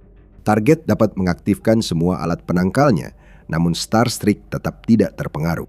Thales menyebut sistem pemandu ini tahan terhadap seluruh alat penangkal inframerah dan frekuensi radio yang dikenal, sehingga senjata ini dianggap sangat penting. Jadi, mari kita bahas apa yang sebenarnya terjadi sejak pelatuk ditekan, karena disinilah desainnya menjadi cerdas. Operator melacak target melalui unit bidik. Ketika pelatuk ditekan, motor tahap pertama menyala dalam tabung peluncur, lalu sengaja berhenti sebelum modul peluncuran keluar sepenuhnya dari tabung. Itu memang disengaja untuk melindungi operator dari semburan balik roket. Setelah berada pada jarak aman, motor tahap kedua menyala dan mempercepat rudal hingga kecepatan lebih dari Mach 3 dan menurut beberapa sumber bahkan mendekati Mach 4 hanya dalam hitungan sepersekian detik. Kemudian tahap kedua habis terbakar dan melepaskan muatannya, yaitu bagian yang membuatnya mendapat julukan tersebut. Kita sering membahas rudal, namun penting memahami alasan sistem ini punya unit penyebaran terpisah. Alih-alih satu hulu ledak, Starstreak melepaskan 3 hulu ledak kecil secara bersamaan, masing-masing berupa anak panah tungsten berpemandu laser. Anak panah sedikit lebih dari 390 mm atau 15,6 inci panjangnya ditempatkan dalam rudal yang panjangnya sekitar 1,39 meter dan berisi bahan peledak sebenarnya yang menutupi satu kaki. Terakhir dilengkapi dengan sekering tumbukan aksi tertunda. Sekering dirancang agar anak panah menembus baja target dulu, lalu meredak di dalam struktur atau setelah melewati pelindung tank yang diperkuat. Setiap anak panah membawa muatan peledak kecil yang menyebar serpihan ke segala arah saat rudal mengenai sasaran. Dengan 3 anak panah diluncurkan bersamaan, peluang mengenai sasaran lebih tinggi dan kerusakannya cukup untuk menjatuhkan pesawat. 3 anak panah tungsten berpemandu berkecepatan lebih dari Mach 3 bisa menghancurkan rotor atau sistem bahan bakar helikopter. Helikopter dan sampai batas tertentu juga pesawat terbang merupakan target utama yang memang dirancang untuk dihancurkan oleh Starstreak sesuai penggunaan awal senjata ini. Pada awal April 2022, hanya beberapa hari setelah sistem ini disebutkan akan diimpor ke Ukraina, militer membagikan rekaman sebuah helikopter serang Mi-28 Rusia yang terkena serangan di wilayah Luhansk. Ekor helikopter terpotong bersih saat terbang rendah di atas pucuk pohon. Sumber Kementerian Pertahanan Inggris mengatakan pada Times bahwa video itu kemungkinan besar menunjukkan Starstreak digunakan untuk pertama kalinya menjatuhkan pesawat Rusia. Kru helikopter tersebut dilaporkan selamat. Perlu dicatat, meski keberhasilan ini banyak dikaitkan dengan Starstreak oleh Kementerian Pertahanan Inggris dan analis pertahanan berdasarkan rekaman, atribusi tersebut hanya berdasar tanda serangan, bukan konfirmasi resmi Rusia. Sebelum pagi itu, Starstreak adalah sistem Inggris yang dihormati tapi kurang dikenal, dan kebanyakan orang di luar NATO belum mengetahuinya. Setelah kejadian itu, banyak orang langsung menjadi tertarik. Sekarang, Starstreak hadir dalam beberapa bentuk, dan platformnya sama pentingnya dengan misilnya. Dalam bentuk paling sederhananya, Starstreak diluncurkan dari bahu. Itu sangat cocok untuk satu operator terlatih yang dapat merakitnya dan siap menembak dalam hitungan detik, menghadapi ancaman dari hampir semua posisi dan segera berpindah setelahnya, memberikan fleksibilitas maksimal. Namun, sistem ini juga punya keterbatasan seperti peluncur bahu lain. Satu operator dengan satu peluncur hanya mampu melindungi sebagian kecil jalur serangan musuh. Bentuk standarnya adalah peluncur ringan multitabung yang menampung 3 rudal siap tembak, memungkinkan operator menyerang 3 target berturut-turut tanpa isi ulang. Selain itu, versi ini bisa dipasang pada Land Rover atau kendaraan serupa dengan sedikit modifikasi. Namun, versi yang paling menonjol kiprahnya di Ukraina saat ini adalah Stormer HVM. Stormer adalah kendaraan lapis baja beroda rantai buatan Inggris yang diadaptasi untuk pertahanan udara jarak sangat pendek. Kendaraan ini membawa 8 rudal Starstreak yang siap ditembakkan pada peluncur yang dipasang di atapnya dengan 12 rudal tambahan disimpan di dalam lambung dan dioperasikan oleh 3 awak. Pada peluncur tersebut dipasang perangkat yang disebut Air Defense Alerting Device, yaitu pemindai inframerah dan prosesor yang mendeteksi ancaman udara yang mendekat, memprioritaskannya, dan secara otomatis mengarahkan bidikan senjata ke target. Kemampuan terakhir ini lebih penting dari yang terlihat, karena tantangan utama dalam pertahanan udara jarak dekat biasanya bukan intersepsi, melainkan deteksi. Ancaman di ketinggian rendah dan drone kecil khususnya bisa sangat kecil, senyap, cepat, dan tersembunyi oleh medan. Sebuah kru yang tidak tahu ada target sampai target itu sudah berada di atas kepala mereka, sudah kalah dalam pertempuran bahkan sebelum dimulai. Perangkat peringatan memberi kru waktu beberapa detik untuk menemukan, melacak, dan menembak. Stormer memberi perlindungan lapis baja, mobilitas, dan memungkinkan kru berpindah antar pertempuran. Operator sendirian di lapangan akan jadi target segera setelah menembak pertama kali. Kru Stormer dapat menembak lalu berpindah posisi, yang oleh kru artileri disebut sebagai shoot and scoot. Saat Ukraina pertama kali menerima sistem ini, ancamannya adalah pesawat Rusia konvensional yang terbang rendah dan helikopter serang. Namun, langit Ukraina di 2026 sudah sangat berbeda. Tapi sebelum membahas itu, pastikan untuk berlangganan The Military Show. Kami melacak peristiwa-peristiwa besar dalam perang dan geopolitik global, jadi Anda bisa yakin selalu mendapatkan informasi terbaru tentang peristiwa-peristiwa penting. Beralih dari darat ke udara adalah upaya terbaru Rusia untuk menguasai wilayah manapun. Rusia sekarang membanjiri medan pertempuran dengan Shahed, drone serang satu arah, amunisi berkeliaran lancep, semua drone pengintai darat, drone serang Zala, umpan yang dibuat mirip seperti aslinya, dan rudal jelajah. Semuanya datang dalam paket campuran di ketinggian berbeda, melalui rute berbeda, dalam jumlah yang berbeda-beda. Tujuannya seringkali bukan untuk menghantam satu target tertentu. Tujuannya membebani pertahanan udara Ukraina, memaksa posisi pertahanan menampakkan diri, membuat rudal pencegat yang mahal digunakan untuk menjatuhkan drone murah, serta membuka celah bagi senjata yang lebih mematikan. Masalah ini berbeda, yakni saat helikopter Rusia tiba-tiba muncul dari balik pepohonan, dan pasukan Ukraina telah menyesuaikan Starstreak dan Stormer untuk menghadapinya. Resimen rudal anti pesawat ke-1129 Bila Serkva, di mana Bila Serkva berarti gereja putih, adalah salah satu unit yang telah melakukan transisi tersebut. Awalnya dibangun dengan campuran sistem era Barat dan Soviet. Resimen ini telah didokumentasikan mengoperasikan Stormer HVM mereka melawan drone Rusia. Dengan laporan Ukraina mengakui setiap kendaraan berhasil menghancurkan puluhan target. Baru-baru ini, kru telah memasangkan Stormer dengan generasi baru drone pencegat, yaitu quadcopter murah, cepat, dan dibuat khusus, serta pesawat sayap tetap pengejar seperti Sting Ukraina yang dirancang khusus untuk mengejar Shahed. Seorang komandan Stormer menyatakan bahwa sistem ini telah digunakan melawan Shahed, melawan drone pengintai, melawan drone serang Lancet, dan melawan setidaknya satu rudal jelajah. Itu adalah perkembangan luar biasa dari misi awal sistem ini. Senjata yang dibuat pada era helikopter serang ATT kini menjadi solusi untuk perang drone, meski perang drone belum ada saat sistem ini pertama kali dikerahkan. Namun ada nuansa penting di sini, dan itu hadir dalam bentuk rudal pendamping. Bersamaan dengan Starstreak, Inggris juga memasok Ukraina dengan rudal multi peran ringan yang dikenal dalam dinas militer Inggris sebagai Martlet. Rudal ini memiliki berat sekitar 13 kg, jangkauan lebih dari 6 km, dan kecepatan di atas Mach 1,5, serta menggunakan keluarga sistem pemandu laser beam riding yang sama seperti Starstreak. Pada bulan September 2024, Inggris mengonfirmasi pesanan penambahan stok rudal senilai 162 juta pound atau sekitar 216 juta dolar. Ratusan batch awal dikirim ke Ukraina, menunjukkan besarnya ketergantungan pada rudal itu. Perbedaan utama kedua sistem ini ada pada hulu ledaknya. Starstreak memakai anak panah tungsten padat. Martlet membawa hulu ledak dengan 3 efek seberat 3 kg, yaitu shape charge yang dikombinasikan dengan selongsong fragmentasi dan sekering jarak dekat laser.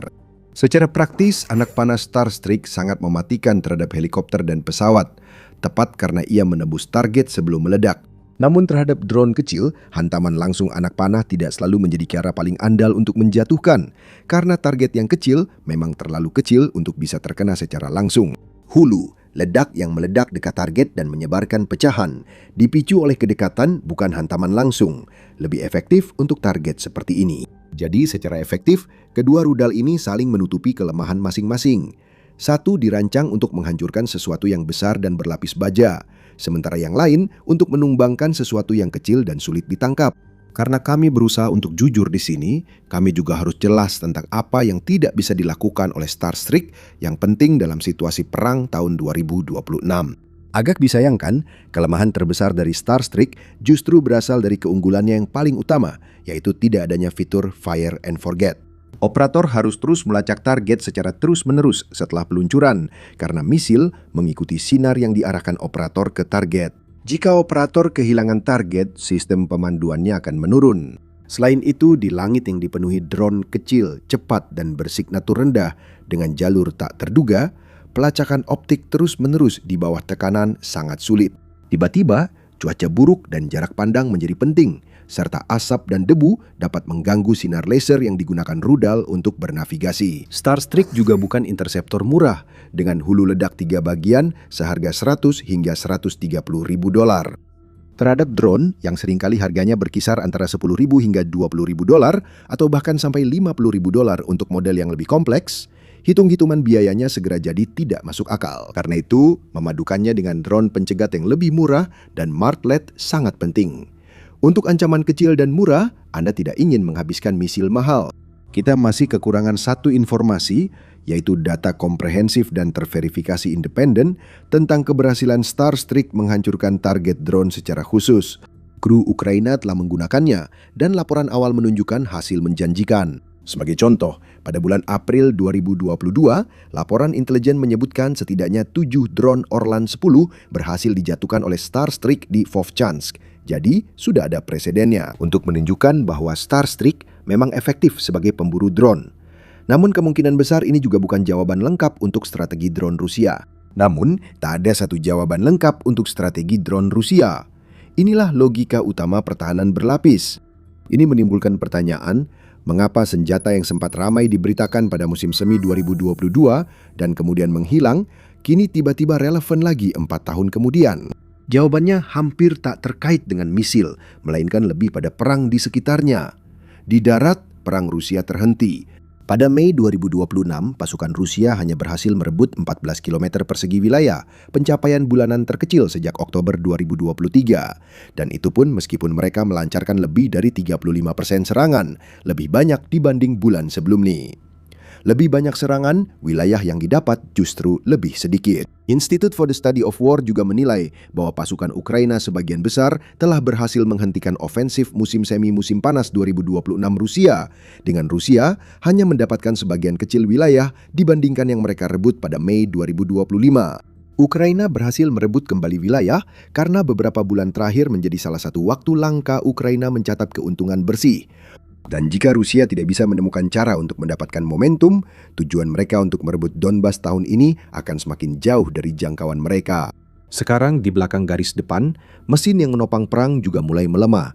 Selain itu, upaya perang Rusia juga bergulat dengan kapasitas industri yang menyusut akibat sanksi Barat dan persediaan senjata yang semakin menipis di hampir setiap kategori, perlahan-lahan mengubah perhitungan untung rugi Kremlin sendiri. Sementara itu, drone jarak jauh Ukraina kini semakin sering digunakan, menyerang kilang minyak yang membiayai perang. Putin kehilangan uang, pasukan, dan momentum. Jadi ketika tentara tidak bisa maju, pabrik tidak bisa mengejar, dan pendapatan minyak habis terbakar, apa yang tersisa? Tekanan dari udara.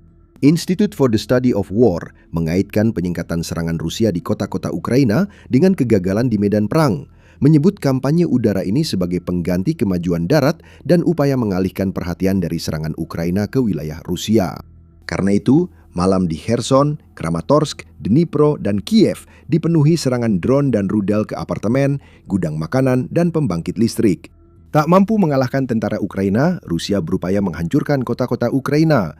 Dan perubahan dari perang darat ke perang udara dengan drone murah yang diproduksi massal adalah situasi di mana sistem seperti Starstreak kembali menjadi sangat relevan. Jadi mari kita mundur sejenak dan lihat apa yang sebenarnya diandalkan Rusia. Kampanye udaranya didasarkan pada teori bahwa cukup banyak drone murah dalam kombinasi yang beragam dan dalam jumlah besar pada akhirnya akan membuat pertahanan manapun kewalahan. Kuantitas adalah kualitas tersendiri pada akhirnya. Namun teori ini bermasalah jika lawan punya rudal yang tak terpengaruh penangkal, kendaraan yang bisa mendeteksi ancaman sebelum awaknya gugup, dan pengalaman operasional 4 tahun yang diraih dengan susah payah dan tak akan pernah sepenuhnya tertuang dalam buku manual. Rusia berupaya membanjiri langit. Britania memberi Ukraina sesuatu untuk mengatasinya. Proyektilnya masih dari tungsten, sistem pemandunya tetap mengabaikan suara pengalih, dan kru yang mengoperasikan sistem-sistem ini kini sangat-sangat piawai menemukan sasaran yang Rusia berharap tidak akan mereka temukan. Starstreak tidak pernah dirancang untuk perang yang sedang dihadapinya sekarang, dan mungkin itulah hal paling menarik darinya. senjata yang dibuat untuk menghancurkan helikopter kini mendapat peran baru dengan menghancurkan drone. Bukan karena senjata ini bisa melakukan segalanya, tapi karena senjata ini melakukan satu hal yang hampir tidak bisa dilakukan oleh senjata lain dan melakukannya dengan presisi yang nyaris sempurna. Sudah mulai terasa agak basi membicarakan bagaimana Ukraina telah menjadi ahli dalam peperangan drone. Namun kita tak bisa menolak kenyataan, itu benar. Alasan keahlian itu bukan hanya karena aksi Ukraina dengan drone di medan perang.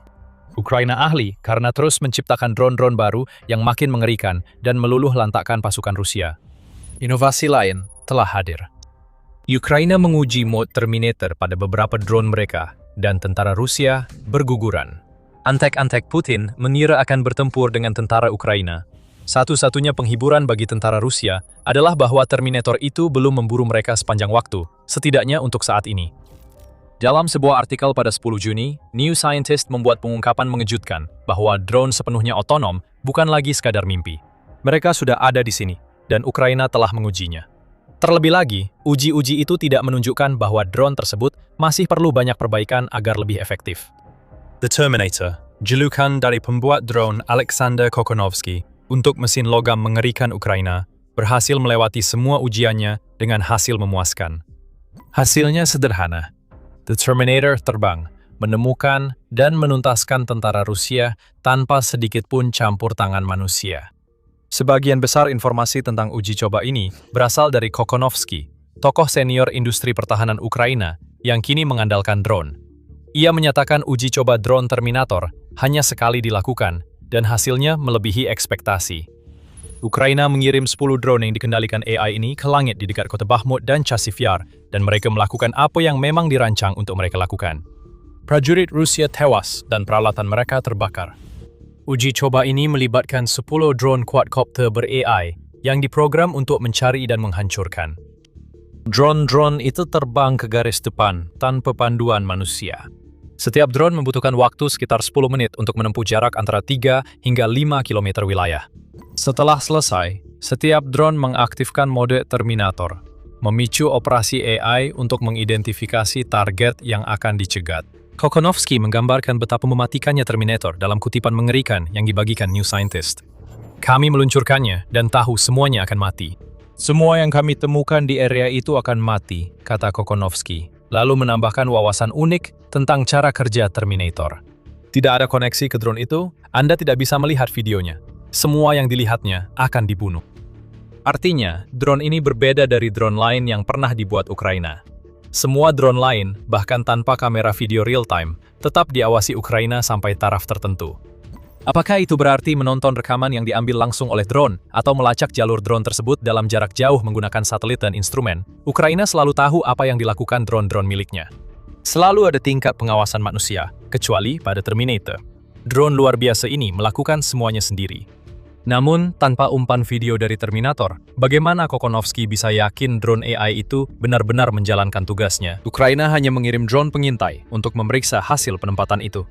Drone pengintai tersebut memantau sebuah lokasi yang kabarnya berisi beberapa tentara dan satu truk. Daging dan logam ini tidak pernah diserang drone yang dikendalikan operator Ukraina, jadi hanya ada satu kesimpulan. Terminator bertindak persis seperti tokoh film yang menjadi asal namanya. Itu tidak bisa diajak negosiasi atau berunding, juga tak punya belas kasihan atau penyesalan. Tidak peduli apapun yang dicoba oleh tentara Rusia, Terminator yang tak berperasaan memburu mereka dan menghancurkan mereka. Kita hanya tahu tentang uji coba ini karena Kokonovsky mengungkapkan bahwa itu pernah terjadi. Militer Ukraina dan Kementerian Pertahanannya tetap bungkam. Mungkin ada beberapa alasan untuk ini. Ukraina mungkin enggan membocorkan detail tentang rancangan dan penggunaan Terminator, karena informasi sekecil apapun bisa membantu Rusia mengembangkan drone serupa untuk melawan Ukraina. Atau, yang tampaknya lebih mungkin, Ukraina menyadari bahwa ada kekhawatiran etis terkait penggunaan drone yang tidak memerlukan masukan dari manusia, dan mereka enggan mengungkapkan kepada dunia bahwa mereka telah menguji drone semacam itu. Dan itu membawa kita ke bagian dari cerita ini yang akan membuat Putin dan para anteknya menghela napas lega bersama-sama. Terminator bukan drone baru. Uji coba yang diungkap Kokonovsky terjadi sekitar 2 tahun lalu. Bagi Rusia, ini lebih menakutkan karena teknologi yang seharusnya masih dikembangkan sudah dimiliki Ukraina. Teknologi ini sudah teruji dan berfungsi. Jika Ukraina perlu, mereka dapat membawa kembali Terminator untuk menghancurkan tentara dan peralatan Rusia di garis depan.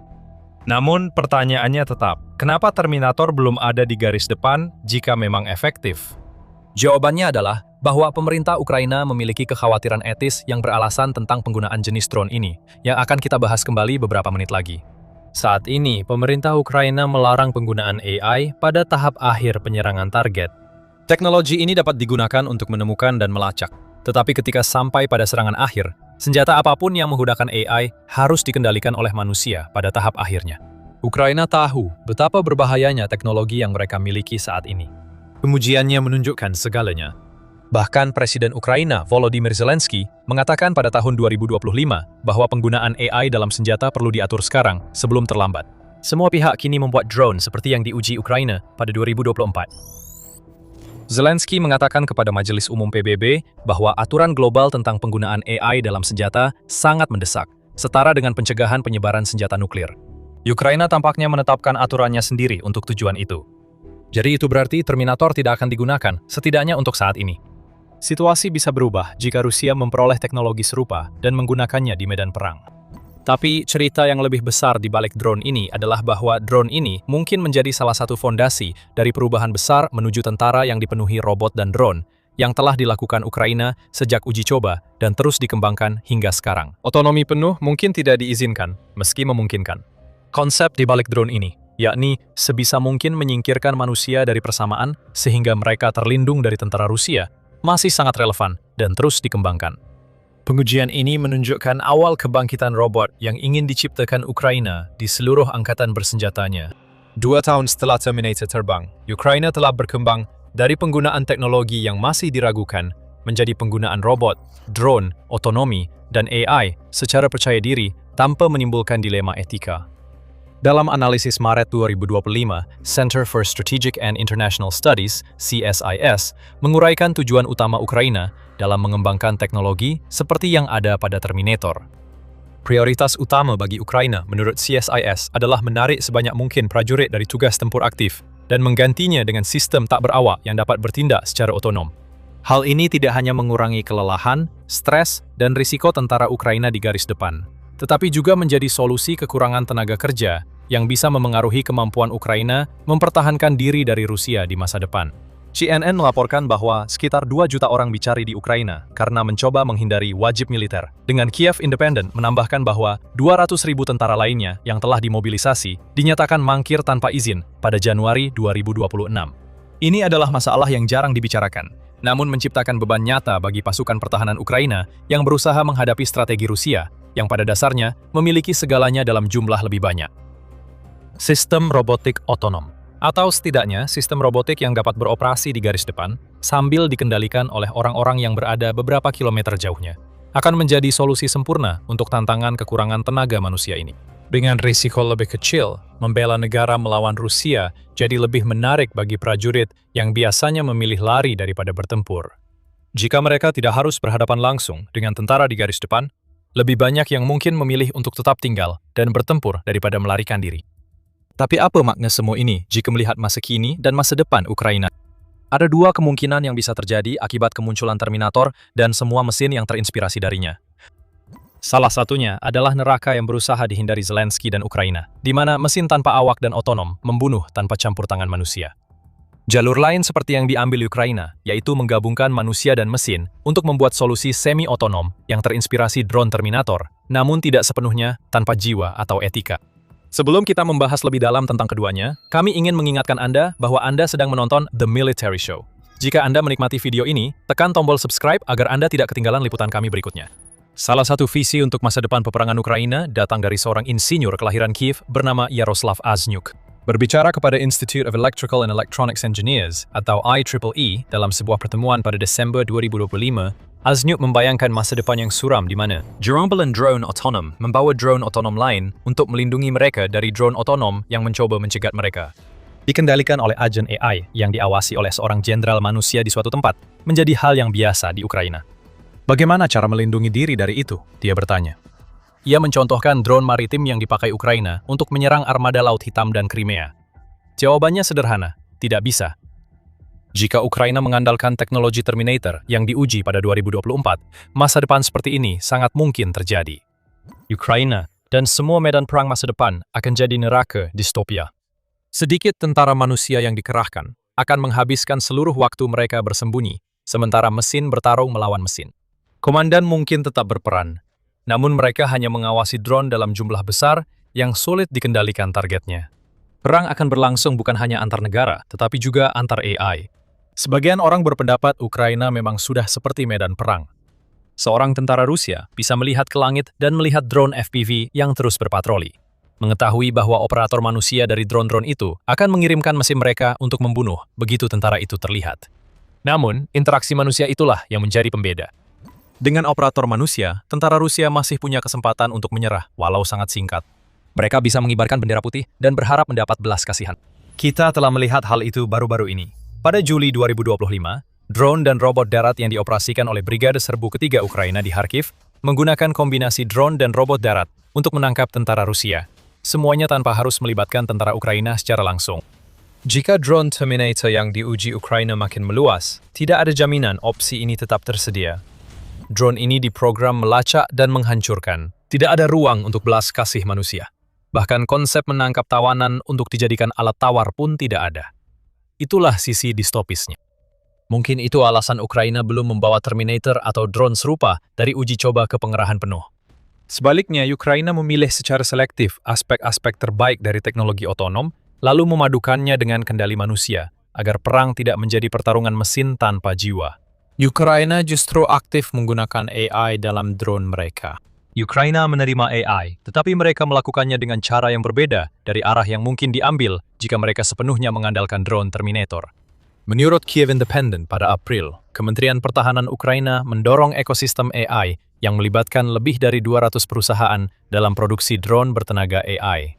Ekosistem tersebut telah menghasilkan lebih dari 300 pengembangan terkait AI yang terdaftar di platform Brave One yang digunakan Ukraina untuk memusatkan aktivitas pengembangan drone mereka.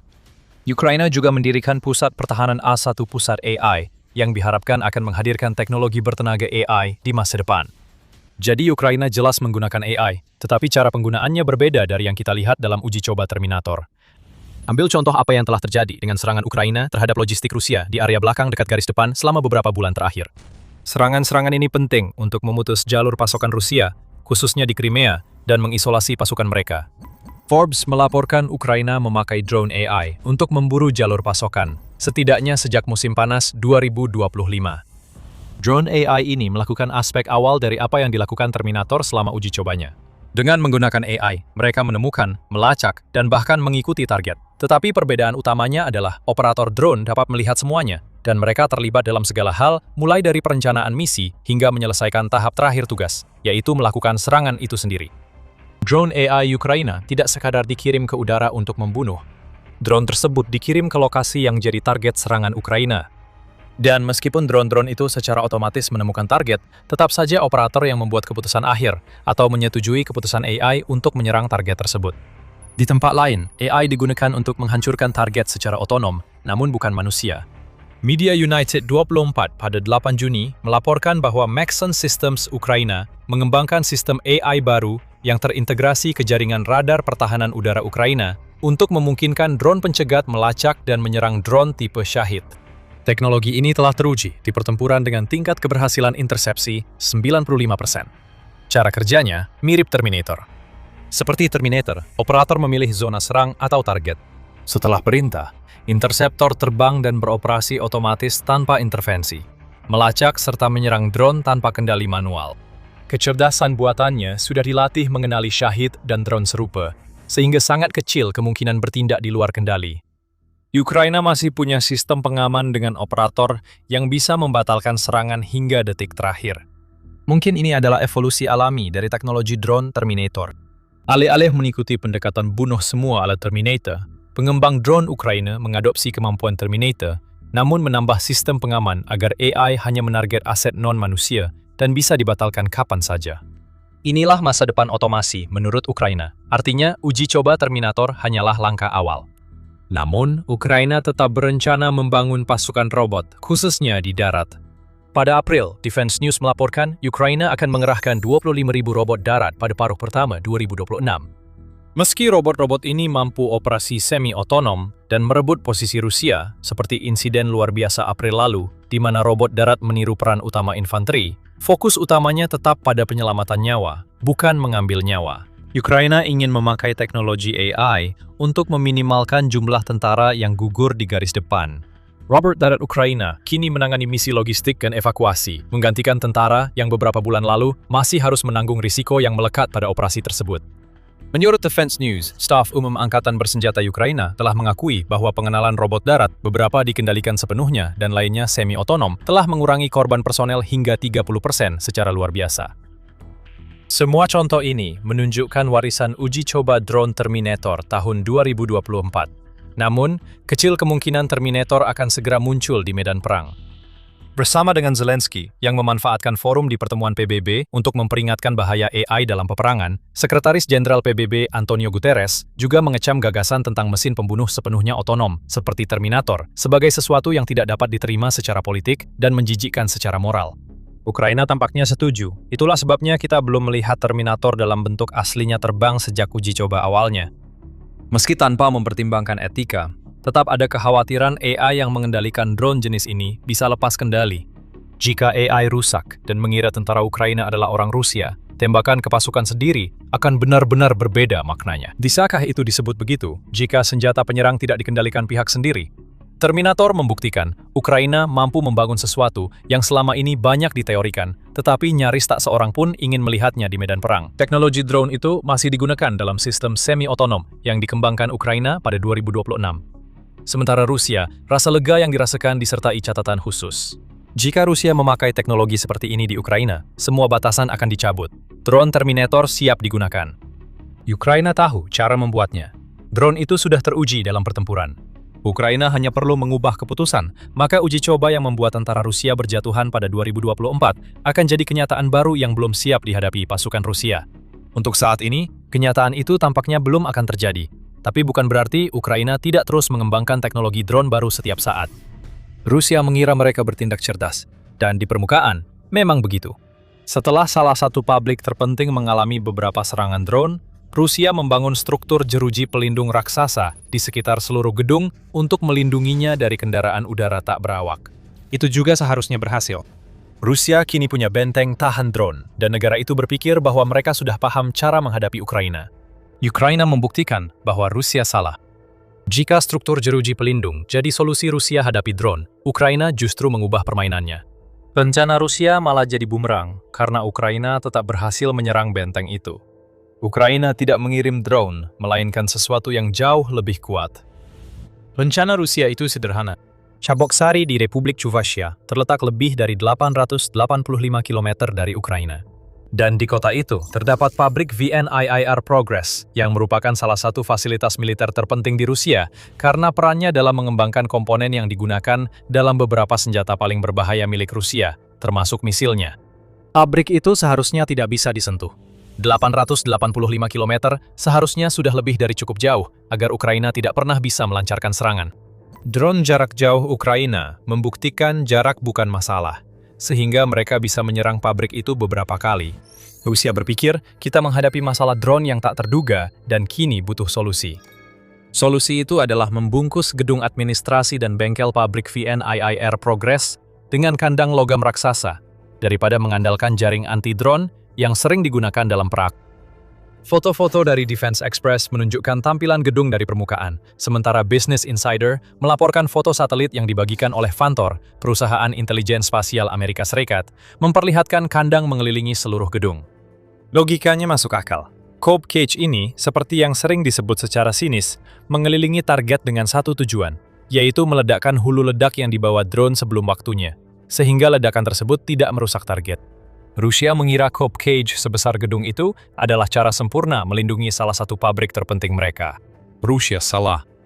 Dan itu seharusnya tidak mengejutkan ketika Anda menyadari bahwa Cope Cage biasanya tidak digunakan untuk melindungi gedung. Kandang itu seharusnya melindungi tank. Rusia telah memakai Cope Cage di tank sejak awal invasi, menurut laporan surat kabar I pada Maret 2022. Versi awalnya memiliki rangka logam berlapis kanvas untuk mengelilingi kubah tank. Versi terbaru dari Copcage ini mencakup seluruh tank, menambah beban berat secara signifikan, dan membuatnya hampir tidak dapat dioperasikan saat Rusia mati-matian mencari perlindungan. Setelah 12.025 tank Rusia dihancurkan, seperti yang dilaporkan oleh Ukraina, menunjukkan bahwa kandang kokas tank Rusia ternyata tidak bekerja sebaik yang diharapkan oleh Putin dan kroni-kroninya. Tapi mungkin kandang di sekitar pabrik VNIIR akan berbeda. Selain itu, karena pabrik tidak perlu dipindahkan, berat bukan masalah. Kandang juga bisa dibangun mengelilingi gedung, tidak harus menempel. Itu berarti ada jarak lebih besar antara kandang dan target, yang pada akhirnya berarti lebih banyak ruang bagi hulu ledak drone untuk meledak tanpa merusak pabrik venir. Progres. Rusia mengira mereka punya solusi, dan tampaknya berhasil. Kandang kokas di sekitar gedung administrasi dan bengkel pabrik telah terpasang sekitar 1 tahun hingga musim panas 2026, menurut Business Insider. Pabrik tersebut masih kokoh. Drone Ukraina belum berhasil melakukan serangan langsung untuk mematikan pabrik itu. Jauh di dalam Ukraina, di intelijen militer Ukraina, sebuah proses yang telah terjadi tak terhitung kali selama 4 tahun terakhir sedang terulang kembali. Rusia telah menemukan ide baru. Bukan ide hebat, tapi ide itu berhasil menghentikan drone Ukraina. Tugas Ukraina selanjutnya sederhana, beradaptasi dan tetap menyerang pabrik itu. Pada bulan Juni, itulah yang dilakukan Ukraina. Berita itu muncul pada 10 Juni. Pasukan Ukraina telah melakukan serangan jauh di dalam wilayah Rusia, dan pabrik Progres yang telah dihabiskan begitu banyak waktu dan upaya oleh Rusia untuk dijadikan benteng anti-drone telah terkena serangan. Rusia, seperti biasa, membanggakan klaim tingkat intersepsi drone-nya sambil berusaha mengabaikan bahwa pabrik vitalnya sedang terbakar. Semua yang dikatakan Kementerian Pertahanan Rusia adalah bahwa mereka telah mencegat 326 drone Ukraina di beberapa wilayah dalam serangan semalam yang membuat Ukraina menyerang target di wilayah Mariupol yang diduduki. Pagi 10 Juni, saluran Telegram dan media Rusia melaporkan serangan Ukraina ke pabrik-pabrik yang dijaga Rusia. Media United 24 merangkum laporan-laporan itu. Pabrik itu terbakar akibat sesuatu yang memicu kebakaran besar hingga merusak bangunan secara signifikan. Dalam sekejap, Rusia kehilangan sebuah bengkel yang merupakan bagian dari pabrik yang membangun komponen untuk drone Shahid dan rudal Iskander, bersama dengan modul Kometo yang sering ditemukan di drone Shahid yang berhasil dijatuhkan. Dan bertanggung jawab untuk memastikan bahwa drone-drone tersebut tetap berada di jalurnya melalui navigasi satelit, bahkan ketika mereka terkena gangguan perang elektronik. Rusia terpaksa bertanya pada dirinya sendiri, apa yang sebenarnya baru saja terjadi. Mereka membangun sangkar pelindung khusus agar hasil seperti ini tidak terjadi. Drone Ukraina dapat terbang sejauh yang diinginkan. Mereka tak akan bisa menembus massa logam di sekitar pabrik VNIIR Progres. Lalu, bagaimana mereka bisa melakukannya? Jawabannya sederhana. Mereka tidak melakukannya. Saat militer Ukraina mencari solusi menghadapi langkah terbaru Rusia menghentikan serangan jarak jauh, mereka menemukan jawabannya sangat sederhana. Kalau Rusia menjaga dari serangan drone seperti itu, sebaiknya jangan kirim drone sama sekali. Kirim sesuatu yang tidak bisa ditangkis oleh pabrik Progres, seperti rudal. Rusia akhirnya mengandalkan kandang anti-drone untuk menghadapi rudal, dan pabrik Progres menderita akibatnya. Presiden Ukraina, Volodymyr Zelensky, mengumumkan di X bahwa solusi Ukraina untuk kandang baja Rusia adalah mengirim salah satu rudal jelajah terkenalnya.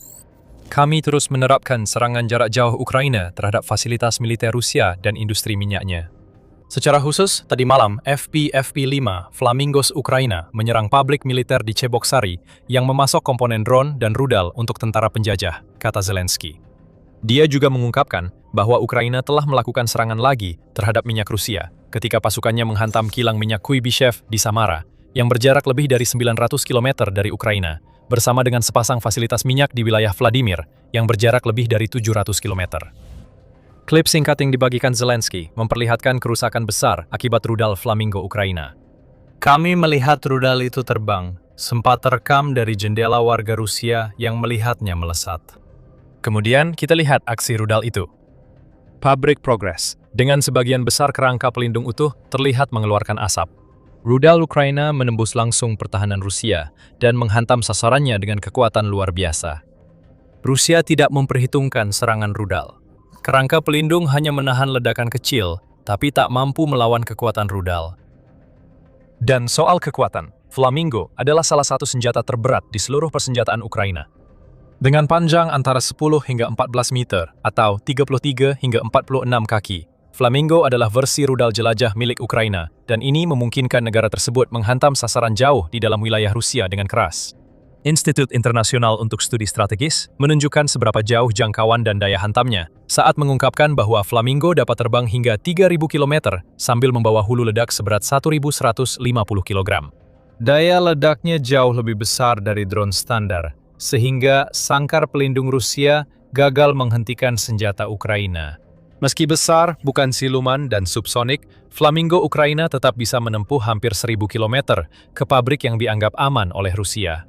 Apakah ini kesombongan Rusia? Apakah mereka yakin perlindungannya cukup hingga tak perlu pertahanan udara di sekitar pabrik Progres?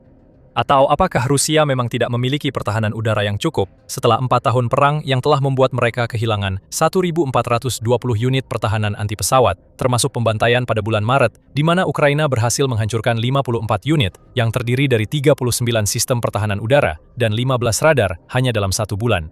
Kita tidak bisa memastikan, Ukraina juga tak peduli. Apa yang baru saja ditunjukkan Ukraina kepada Rusia adalah bahwa ada jauh lebih banyak hal yang perlu dikhawatirkan daripada sekadar drone yang terbang dari Ukraina.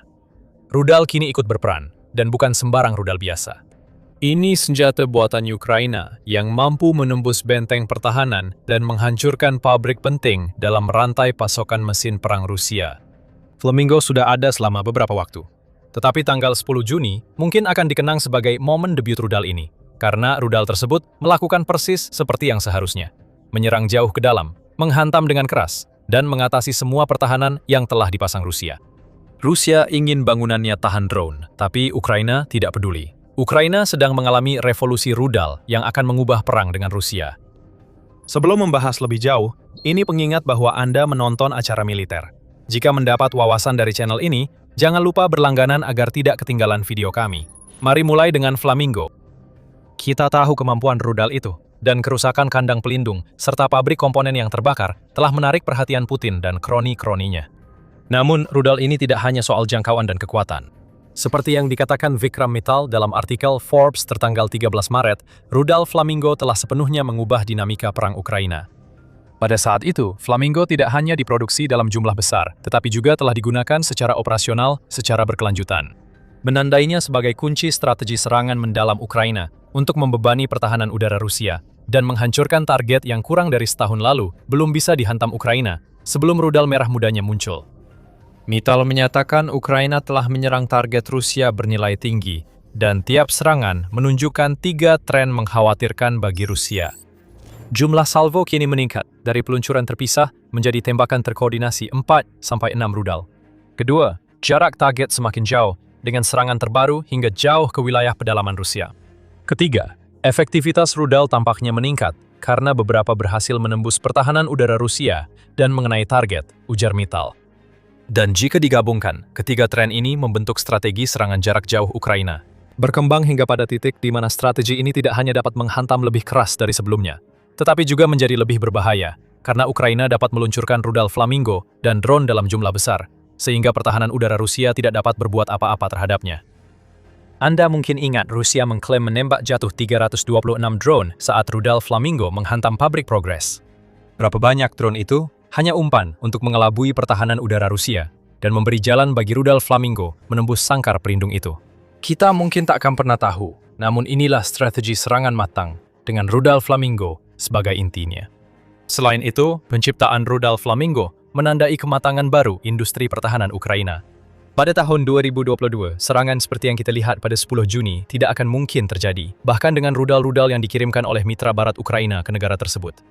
4 tahun kemudian, Ukraina tidak hanya menguasai pengetahuan teknis untuk membangun rudal jelajah sendiri, tetapi juga dapat meningkatkan produksi sehingga tak perlu lagi menghemat persediaan hanya untuk serangan sesekali. Fokus Ukraina pada kelayakan operasional daripada kesempurnaan, berarti mereka dapat membangun rudal Flamingo dalam jumlah besar, yang berarti seluruh strategi Rusia yang mengandalkan jarak dan pertahanan anti-drone menjadi tidak relevan. Strategi itu sudah tidak efektif. Ukraina punya jawaban untuk semua tantangan pertahanan yang diajukan Rusia. Meski ini buruk bagi Putin dan Rusia, ada konteks yang lebih besar di balik ini. Bukan hanya Flamingo yang menerobos sangkar pelindung membuat Putin gemetar ketakutan. Apa yang kita lihat di sini adalah Rusia yang kewalahan dan gagal menghentikan serangan jarak jauh Ukraina. Situasi akan makin buruk karena Flamingo hanyalah puncak gunung es berbentuk rudal yang Ukraina siapkan untuk diluncurkan ke Rusia.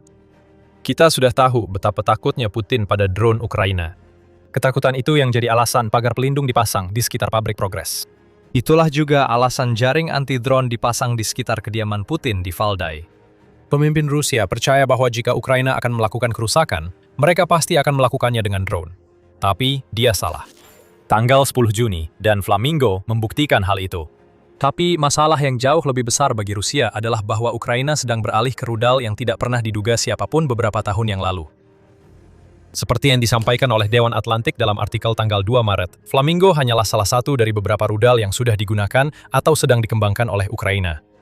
Jutaan dolar dialirkan ke industri pertahanan dalam negeri yang mengembangkan pasar rudal, menurut Dewan tersebut.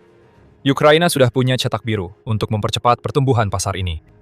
Ukraina telah berpengalaman mendorong ide, memfasilitasi pengembangan, dan meningkatkan produksi berkat penggunaan drone dalam beberapa tahun terakhir.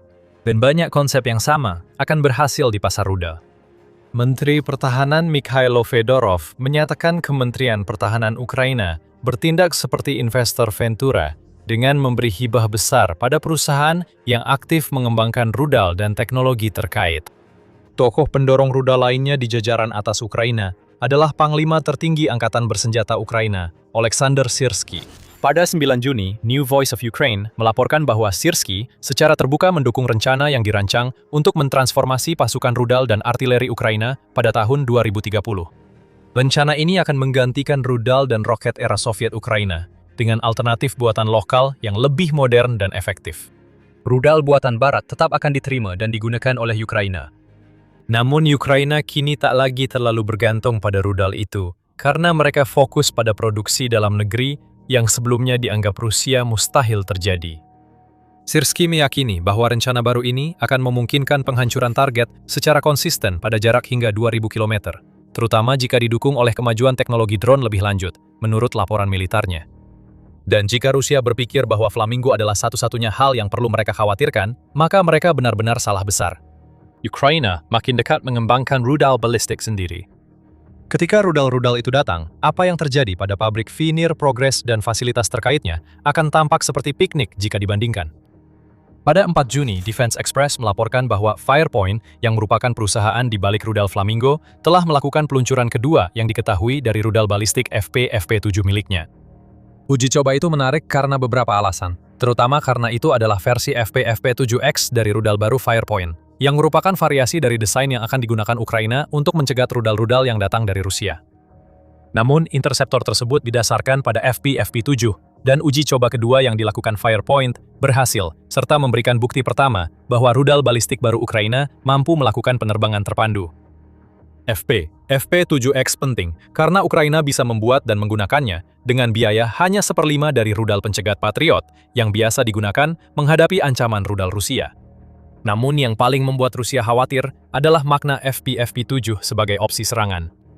Yang kita ketahui sejauh ini adalah bahwa rudal baru Ukraina dapat melaju dengan kecepatan hingga 2.000 meter per detik dan memiliki struktur komposit yang dapat menekan biaya produksi.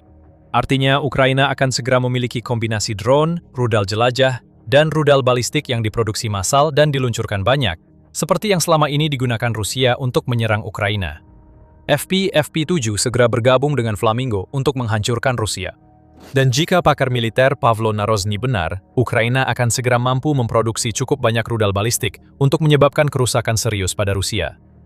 Dalam wawancara di radio Ukraina, Narozny menunjukkan bahwa proyek rudal balistik Firepoint adalah proyek swasta dan didampingi oleh proyek yang didukung negara yang mengembangkan rudal balistik Sapsan. Data dibagikan dan kedua rudal masih dikembangkan. Setelah siap, Narozny menyatakan Ukraina bisa memproduksi puluhan rudal balistik per bulan. Kapasitas produksi Flamingo yang awalnya 30 unit per bulan diperkirakan naik menjadi 50 unit per bulan pada 2026 dan bisa bertambah lagi dengan investasi sehingga mengancam Rusia. Kandang pelindung tak akan menyelamatkan kompleks industri militer Rusia dari yang akan terjadi. Rudal jelajah Ukraina sudah mulai terbang. Rudal balistiknya tak akan tertinggal jauh. Sementara Rusia hanya bisa mengandalkan kandang logam di gedung-gedung untuk menangkal drone. Rusia merasa pintar, tapi Ukraina kembali membuktikan Rusia selalu tertinggal 2 langkah dalam perang. Rudal itu akan segera tiba. Drone itu terus beroperasi, dan kampanye serangan jarak jauh yang telah melemahkan mesin perang Rusia selama 2 tahun, kini ditingkatkan hingga berpotensi menjadi strategi kemenangan Ukraina. Kami baru saja menyebut FP7X.